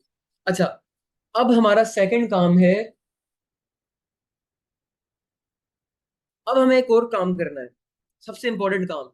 वो काम ये है कि जो भी हमें यूजर ने इनपुट में करेंसी दी है या जो भी अमाउंट दी है, यूजर ने मिसाल के तौर पे हमें इनपुट में दिया है 5,000 पाकिस्तानी रुपीज। यूजर ने हमें ये इनपुट दिया है। क्या दिया है? 5,000 पाकिस्तानी रुपीज। सबसे पहले हमें इसको कन्वर्ट करना है अपनी बेस करेंसी के अंदर। साल के तौर पे यहाँ पे लिखते हैं अपनी बेस, एक वेरिएबल बनाते हैं जिसका हम नाम रखते हैं base amount is equal to. अब जो भी यूजर ने हमें अमाउंट दी है, जो भी हमें यूजर ने अमाउंट दी है, उसको हमें कन्वर्ट करना है बेस अमाउंट के अंदर। बेस करेंसी से मुराद डॉलर के अंदर कन्वर्ट करना है। ये बात मैंने पहले कही थी कि हमें जो भी यूजर इनपुट में अमाउंट देगा, हमें उसको किसी एक बेस करेंसी बना के उसके अंदर कन्वर्ट करना जरूरी है। तो मैंने कहा कि इस करेंसी को कन्वर्ट कर दो बेस करेंसी के अंदर। अच्छा, अब यहाँ पे चीज गौर करें, गौर करने वाली बात यह है कि जो भी यूजर ने करेंसी ऐड की थी उसकी बेस करेंसी क्या थी? हर करेंसी की बेस करेंसी हमने रखी है USDT। उस करेंसी के अगेंस्ट USDT जितने भी बन रहे थे, 1 USDT के अंदर जितनी भी वो करेंसी आ रही थी, हम उसकी प्राइस यहाँ पे गेट कर ली थी। 1 USDT हमने अपनी बेस करेंसी रखी है। तो 1 USDT के अंदर जितनी भी ये करेंसीज आती हैं, अगर पाकिस्तानी रुपीज हैं तो वो 280 आते हैं, तो उसको हमने गेट कर लिया था। अब इसको हमें यूजर की अमाउंट को कन्वर्ट करना है बेस करेंसी के अंदर। कैसे करेंगे? यहाँ पे लिखेंगे amount divided by from amount. From amount से मुराद जो भी यूजर की करेंसी सिलेक्ट की है जिससे उसे कन्वर्ट करवाना है, उसकी हमें डॉलर हमने कन्वर्ट करके रख लिया है। मिसाल के तौर पे मैंने, अच्छा एक बात बताएं, इसको सिंपलीफाई करते हैं, बहुत सिंपल बनाते हैं। मैंने कन्वर्ट करना है PKR टू डॉलर। अब PKR टू डॉलर कन्वर्ट करने के लिए मेरे पास पड़े हुए हैं 15,000 PKR। मुझे इसको डॉलर में कन्वर्ट करना है, क्या करूंगा? PKR को डॉलर में कन्वर्ट करना है, क्या करूंगा?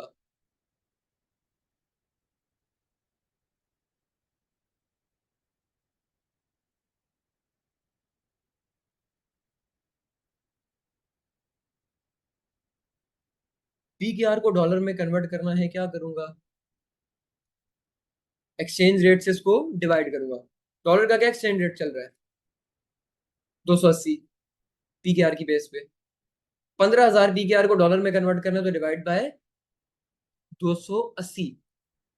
अभी आप लोग गौर कर रहे हैं कि 280 यहाँ पे मैंने हार्ड कोडेड लिखा है, लेकिन यहाँ पे हम लोग डायनेमिकली गेट कर रहे हैं कि यूजर जो भी अमाउंट लिख रहा है उसकी बेस पे आप लोग बेस करेंसी उठा के ले आओ, उसको डॉलर में कन्वर्ट करो। तो हमने उसकी डॉलर की वैल्यू ऑलरेडी यहाँ पे सेट की थी, तो यहाँ पे हमने उसको गेट भी कर दिया। तो 280 डायरेक्ट लिखने की बजाय मैंने लिखा फ्रॉम अमाउंट, क्योंकि हर बार पी के आर को कन्वर्ट नहीं करना होगा, कभी यूरो को भी कन्वर्ट करना होगा, कभी इंडियन रुपीज को भी कन्वर्ट करना होगा। तो इस कोड की मदद से हमारे पास डायनेमिकली डिफरेंट करेंसीज को डॉलर में कन्वर्ट करके फ्रॉम अमाउंट में वैल्यू आती रहेगी। फ्रॉम अमाउंट में हमें एक्सचेंज रेट मिलता रहेगा हर बार डिफरेंट। तो यूजर के अमाउंट को मैंने फ्रॉम अमाउंट के अंदर कन्वर्ट कर लिया, और सॉरी फ्रॉम अमाउंट से डिवाइड करके बेस करेंसी के अंदर डॉलर के अंदर कन्वर्ट कर लिया। अब मुझे इसको करना है कन्वर्टेड अमाउंट। अब मुझे इसको डॉलर को यूरो के अंदर कन्वर्ट करवाना है। क्या करूंगा, मुझे डॉलर सॉरी डॉलर को यूरो में कन्वर्ट करना है। मेरे पास डॉलर आ गया है $500। अब इसको मुझे यूरो में कन्वर्ट करना है। यहां तक तो हमारे पास बेस अमाउंट आ गई। बेस अमाउंट क्या होगी डॉलर के अंदर, यहाँ पे लिख लेते हैं।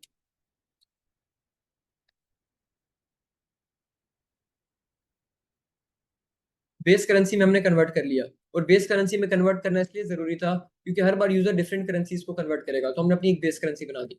सबसे पहले हमने यूजर के अमाउंट को बेस करेंसी में कन्वर्ट कर लिया, उसका एक्सचेंज रेट हमने इसकी मदद से उठा के लिया है। डॉलर हमारे पास आ गया। अब इस डॉलर को हमें यूरो में कन्वर्ट करना है। पी के आर टू डॉलर हमारा, सॉरी पी के आर टू यूरो हमारा टारगेट था। पी के आर टू डॉलर तो हमने कन्वर्ट कर लिया, पी के आर को डॉलर में कन्वर्ट कर दिया। अब इस डॉलर को यूरो में कन्वर्ट करवाना है, तो मैं करूंगा बेस अमाउंट, जो भी मेरे पास बेस अमाउंट आई है। बेस अमाउंट से मुराद कितने डॉलर आए, यहाँ पे मेरे पास मिसाल के तौर पे आ गया है, अगर 1500 को करना है या 1000 को करना है तो मेरे पास $4 आ गए। अब इस $4 को मैंने कन्वर्ट करना है यूरो के अंदर, तो मैं इसको मल्टीप्लाई कर दूंगा टू अमाउंट के अंदर। टू अमाउंट भी मेरे पास एक्सचेंज रेट आएगा उस करेंसी का जिसके अंदर मैंने कन्वर्ट करवाना है। Base amount multiply by two amount, तो एक छोटा सा एक फॉर्मूला ही कह लें इसको। अब इसको कंसोल करके देखते हैं कन्वर्टेड अमाउंट को। अच्छा, मुझे एक चीज थोड़ी सी इस चीज का एहसास है कि थोड़ी चीजें कॉम्प्लेक्स हो रही हैं, थोड़ी थोड़ी चीजें।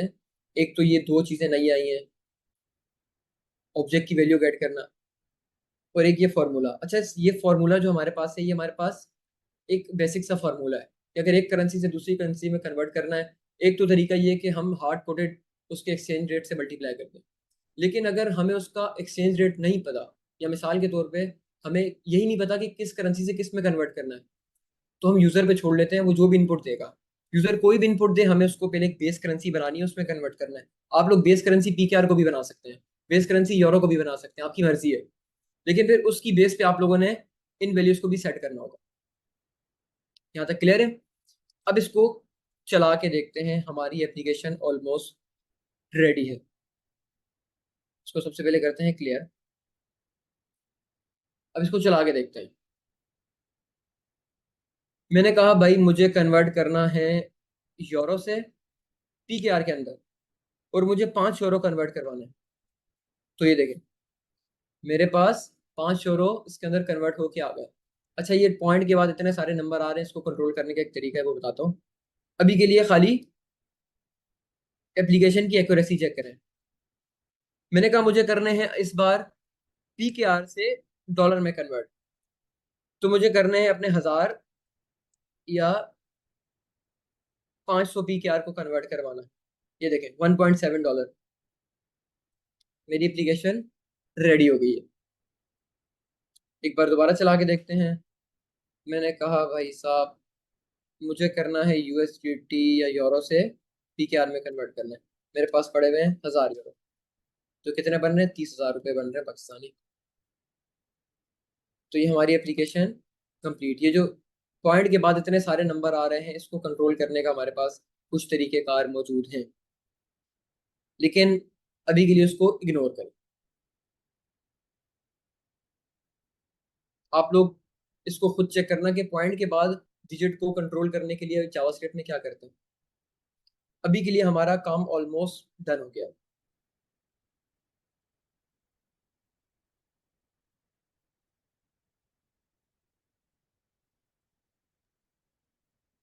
उकाशा कंक्लूड कर ले, और कोई अगर आपका असाइनमेंट देना है तो वो दे, और नहीं फिर नहीं, हम इसको एक बार सेशन रिवाइज कर लेते हैं दोबारा से, ठंडे ठीक दिमाग के है। साथ एक बार दोबारा ठीक। से लेके चलते हैं।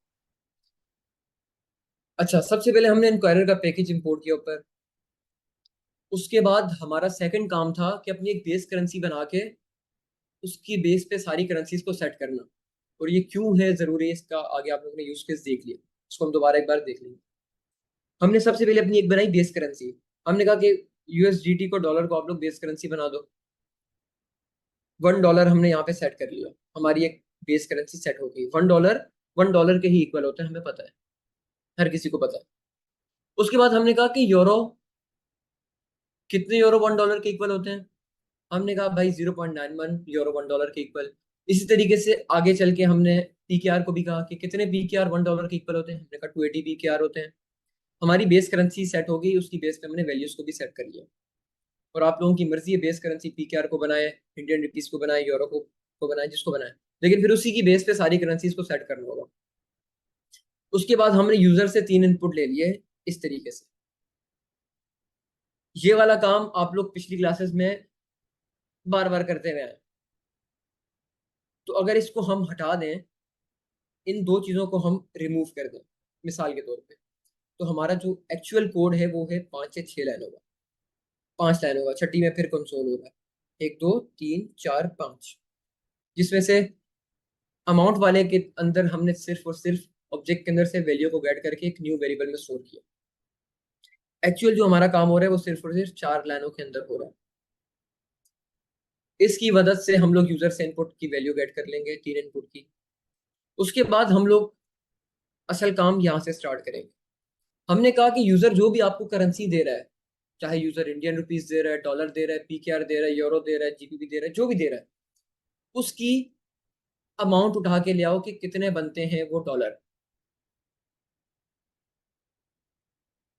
ऑब्जेक्ट की मदद से हम लोग इस तरीके से उठा के ले आए। अच्छा, एक और बात आप लोगों को यहाँ पे बता दूं कि ये वाली जो मैंने अप्रोच यूज की है, ये इस अप्रोच को हम कहते हैं डायनेमिक अप्रोच। इससे बचने के लिए आप लोग एक और अप्रोच यूज कर सकते हैं, इफ की कंडीशन लगा के। If user answer dot from अगर यूएसडीटी के इक्वल है, तो आप लोग फ्रॉम अमाउंट को अपडेट करके इसके अंदर 1 ऐड कर दो। अगर यूएसडीटी के इक्वल है तो ये कर दो, पीकेआर के इक्वल है तो ये कर दो, इसके इक्वल है तो ये कर दो, इसके इक्वल है तो ये कर दो। तो ये सारे के सारे काम आपको कंडीशनली चेक करने पड़ते हैं। अभी के लिए तो हमारे पास 5 करेंसीज हैं। अब गूगल पे आप लोग जाए, आपके पास 100 150 करेंसीज जितनी भी है सारी मौजूद होंगी। तो इसके लिए हमने जो अप्रोच यूज की है वो हमने डायनेमिक अप्रोच यूज की है कि हमने एक ऑब्जेक्ट बना लिया। अब ऑब्जेक्ट के अंदर हम इसकी मदद से ऑब्जेक्ट की प्रॉपर्टी की वैल्यू को गेट करेंगे स्क्वायर एनोटेशन की मदद से। यहाँ पे हम लोग इसकी मदद से यूजर के इनपुट की करेंसी जो भी होगी उसकी बेस करेंसी के अंदर कन्वर्टेड वैल्यू को गेट कर लेंगे। यहाँ पे भी हम लोग उसकी करेंसी गेट कर लेंगे, इसको हम बेसिकली कहेंगे एक्सचेंज रेट। एक्सचेंज रेट, ये दोनों के हमने एक्सचेंज रेट यहाँ पे गेट कर लिए। अब एक सिंपल सा फॉर्मूला है, और यहाँ पे तो हमने कुछ भी नहीं किया, ये वाला काम सबसे आसान है। यूजर की अमाउंट जो भी इनपुट की थी उसको गेट करके एक वेरिएबल में स्टोर कर दिया। अब जो ये वाला काम है ये कदर फॉर्मूले के तहत हो रहा है कि अगर आपने एक अमाउंट को डॉलर के अंदर कन्वर्ट करवाना है तो उसके एक्सचेंज रेट से उसको डिवाइड कर दो। पीकेआर को डॉलर में कन्वर्ट करना है तो पीकेआर के एक्सचेंज रेट को, डॉलर का जो भी एक्सचेंज रेट होगा उससे डिवाइड करवा दो। 1000 पीकेआर को डॉलर में कन्वर्ट करना है, 1000 को 280 से डिवाइड करवा दो। इंडियन रुपीज में कन्वर्ट करवाना है तो 74.54 से उसको डिवाइड करवा दो। तो अगर इस तरीके से हम करेंगे हमारे पास हमारे डॉलर आ जाएंगे। मिसाल के तौर पे हमारे पास $4 आ गए। अब डॉलर को हमने कन्वर्ट करना है अपनी 2 वाली करेंसी के अंदर, जिस करेंसी में हम लोग कन्वर्ट करवाना चाह रहे हैं। $4 है, इसको यूरो में कन्वर्ट करवाना है तो 4 को यूरो के एक्सचेंज रेट से मल्टीप्लाई करवा देंगे। डॉलर और यूरो का जो भी एक्सचेंज रेट चल रहा होगा, हमें क्या पता क्या चल रहा है, हम ऑब्जेक्ट की मदद से उठा के ले आएंगे डायनेमिकली। तो हमारे पास यहाँ पे 2 अमाउंट के अंदर एक्सचेंज रेट आ जाएगा, बेस अमाउंट के अंदर हमारे पास बेस डॉलर आ जाएंगे। इसको जब हम मल्टीप्लाई करेंगे तो हमारे पास कन्वर्टेड अमाउंट आ जाएगी। उस कन्वर्टेड अमाउंट को जब हम कंसोल करेंगे तो हमारे पास हमारा डिजायर्ड आउटपुट आ जाएगा। इसको एक बार दोबारा रन करके देखते हैं, फिर क्लास एंड करते हैं। मैंने कहा भाई यूरो को कन्वर्ट या पीकेआर को कन्वर्ट करवाना है यूएसडीटी के अंदर, 1500 पीकेआर को कन्वर्ट करना है यूएसडीटी के अंदर, $5.3 बन रहे हैं ये टोटल। अच्छा सर, ये क्लियर है चीजें? आई होप कि क्लियर हो गई होंगी। अगर क्वेश्चन लेने हैं, टाइम है तो बता दें, क्वेश्चन ले लेते हैं। हाँ सर, 5 मिनट में ले लें जो क्वेश्चन लेने हैं। मैं एक आधा कोई चले आपको बेहतर 5 लगता मिनट के अंदर ले लें। तो आप खुद से माइक म्यूट कर दें जिसको अनम्यूट करना चाहें, या वो कमेंट पढ़ के देना तो आप देते। चले मैं कर लेता हूं। अच्छा, हैंड रेस कर लें जिनके क्वेश्चन है। मैं अब्दुल लतीफ आपको अनम्यूट कर रहा हूँ। ठीक है ना। अब्दुल लतीफ। अस्सलामुअलैकुम। अच्छा, वालेकुम मुझे ये सलाम। पूछना था कि जो सबसे पहले आपने थोड़ा सा ऊपर करेंगे। एक चीज। हाँ, बिल्कुल टॉप पे आ जाए। जो ओके। आपने करेंसी, हाँ, तो यूएसडी $1 लिखे, तो इसका मतलब ये मैं जो समझाऊं कि एक डॉलर जो है वो 0.91 यूरो के बराबर है, और पाउंड जो है 0.76 बराबर है, यही है ना। अच्छा बिल्कुल यही है। देखिए हमने एक बेस करेंसी बना दी, क्योंकि हमें सबसे पहले अपनी अमाउंट को बेस करेंसी में कन्वर्ट करना है, क्योंकि हमें नहीं पता कि यूजर किस करेंसी से किस करेंसी के अंदर कन्वर्ट करवाना चाह रहा है। हाँ, अगर हमें ये पता होता कि किस करेंसी से किस करेंसी में कन्वर्ट करवाना है तो सिंपली फंडा था, फिर तो कोई मसला ही नहीं था। हम लोग उसकी अमाउंट को उस डिजायर्ड करेंसी से मल्टीप्लाई करवा देते, हमारा काम हो जाता। लेकिन अभी हमें नहीं पता, तो इसलिए हमने बीच में एक अदद अपनी बेस करेंसी सेट कर दी। उस बेस करेंसी में सबसे पहले हम अपनी अमाउंट को कन्वर्ट करवाएंगे। अब हमें पता है कि डॉलर के अंदर हमारी अमाउंट आके कन्वर्ट हो गई है। इस फॉर्मूले के तहत हमने अपनी अमाउंट को डॉलर में कन्वर्ट कर दिया। अब मुझे बताएं, डॉलर टू पीकेआर जाना या डॉलर टू यूरो जाना कुछ मुश्किल है? हम उसके एक्सचेंज रेट से मल्टीप्लाई करवा देंगे तो हमारे पास आउटपुट आ जाएगा।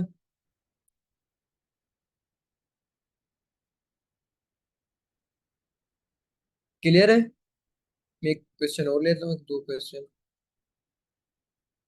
अच्छा, मलीहा हारून, मैं आपको अनम्यूट कर रहा हूँ।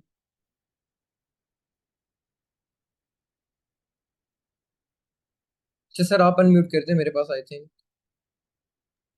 जी उकाशा में करते मलीहा। हैं, तो आउट ही अच्छा, हैंड होगा। रेस कर दें, गलती से आपको लोअर हैंड हो गया था तो, या किसी को और कर ले ले क्वेश्चन। ये अलिश्बा है, अलिश्बा को अनम्यूट करते हैं। जी करें, अनम्यूट करें।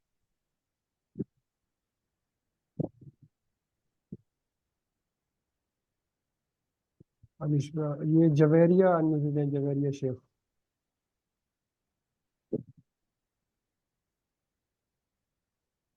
अस्सलाम उकाशा वाला। वालेकुम, मेरी आवाज आ रही है? जी वालेकुम जी। सलाम। जी जी। सर ये मुझे लास्ट से समझ नहीं आया। क्या चीज समझ नहीं आई? सर ये बेस अमाउंट के बाद से जो आपने किया, नीचे लाइन कोडिंग पे थोड़ा सा। कहाँ से समझ नहीं है आपको? सर यहाँ से जब हमने लेट एक वेरिएबल बनाया बेस अमाउंट का, और उसमें हमने अमाउंट को जो है फॉर्म अमाउंट के साथ डिवाइड कर दिया, बिल्कुल। उसके बाद। अच्छा ये, अच्छा देखें एक बार इसको मैं फिर रिपीट कर लेता जी हूँ। वैसे आपके पास रिकॉर्डिंग अवेलेबल होगी, इसको आपने 2-3 बार रिकॉर्डिंग को देखना होगा, क्योंकि ये चीज, ये वाला फॉर्मूला, अगर सही से बताऊं तो ये पहले मुझे भी नहीं आ रही थी समझ। जब जिस वक्त मैं ये असाइनमेंट बना रहा था अपने, तो मैंने गूगल पे जाके देख लिया कि एक करेंसी से दूसरी करेंसी में कन्वर्ट करने के लिए क्या ट्रिक यूज होगी। तो ट्रिक हमारे पास कुछ ऐसी है कि अगर हमें नहीं पता कि किस करेंसी से किस करेंसी में कन्वर्ट करना है, तो हम एक काम करते हैं, पहले यूजर की एक अमाउंट को अपनी एक बेस करेंसी बना के उसमें कन्वर्ट करवा लेते हैं। इस केस में हमने यूएसडीटी को सिलेक्ट किया। हमने कहा कि यूजर की जो भी अमाउंट आ रही है, यूजर जितनी भी अमाउंट दे रहा है, 1000 पीकेआर दे रहा है, 1000 यूरो दे रहा है, जो भी दे रहा है, उसको सबसे पहले आप कन्वर्ट करो यूएसडीटी के अंदर। अगर यूजर आपको 1000 पीकेआर दे रहा है, तो उस 1000 पीकेआर को सबसे पहले आप लोग डॉलर के अंदर कन्वर्ट करवाओ। ऐसा ही है। अब जब पीकेआर आपके डॉलर में कन्वर्ट हो गए, तो वो 4 5 3 जितने भी बनेंगे, अब हमारे पास डॉलर की अमाउंट आ गई, एक बेस करेंसी में हमारे पास वैल्यू आ गई। अब उस बेस करेंसी की बेस पे हमने जो भी कन्वर्ट करने वाली करेंसी है, यानी जिस करेंसी में कन्वर्ट करवाना है, उसके एक्सचेंज रेट से हम डॉलर को मल्टीप्लाई करवाएंगे, हमारे पास हमारा आउटपुट आ जाएगा। $4 को अगर हम यूरो से मल्टीप्लाई करवाएंगे, यूरो के एक्सचेंज रेट से, ये देखें ये एक्सचेंज रेट हमने सेट किए हुए सारे डॉलर की बेस पे, यूरो के अगर हम एक्सचेंज रेट से डॉलर को मल्टीप्लाई करवाएंगे, जितना भी एक्सचेंज रेट बन रहा है उसमें हमारे पास आउटपुट आ जाएगा।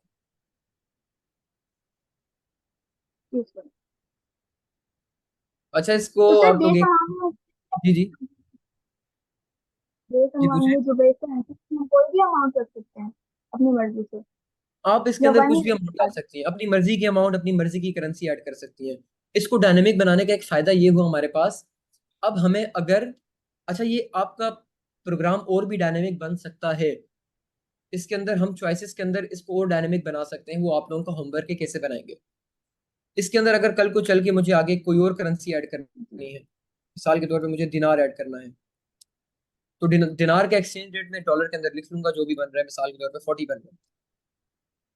तो अब मैंने यहाँ पे चेंज किया और यहाँ पे मैं ऑप्शन में भी ऐड कर दूंगा, यहाँ पे भी मैं ऑप्शन में ऐड कर दूंगा, और मुझे अपने किसी भी कोड को छेड़ने की जरूरत नहीं है। सिर्फ मैं ये काम करूंगा और यहाँ पे अपने एक्सचेंज रेट ऐड करता जाऊंगा। मेरी एप्लीकेशन डायनेमिक है। क्यों डायनेमिक है? क्योंकि हम लोग जो भी एक्सचेंज रेट को गेट कर रहे हैं वो हम डायनेमिकली कर रहे हैं। तो डायनेमिक ऑब्जेक्ट की प्रॉपर्टी गेट करने का तरीका मैंने स्टार्ट में बताया था, तो ये तरीका है हमारे पास। इसको आप लोग प्रैक्टिस करेंगे, इसके बगैर ये समझ नहीं आएगा। एक दो बार करें, 3 बार करें, इस फॉर्मूले को बार बार पढ़ें, खुद रीड करें एक बार, आपको समझ आ जाएगा। अच्छा, एक सवाल और ले लेते हैं, देन क्लास को एंड करें।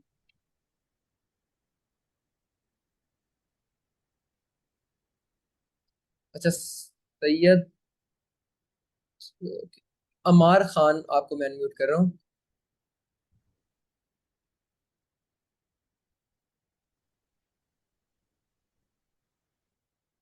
अच्छा, अमार को मैं अनम्यूट कर रहा हूँ, आप खुद म्यूट कर रहे हैं। तो परवेज अहमद, आपको मैं अनम्यूट कर रहा हूँ।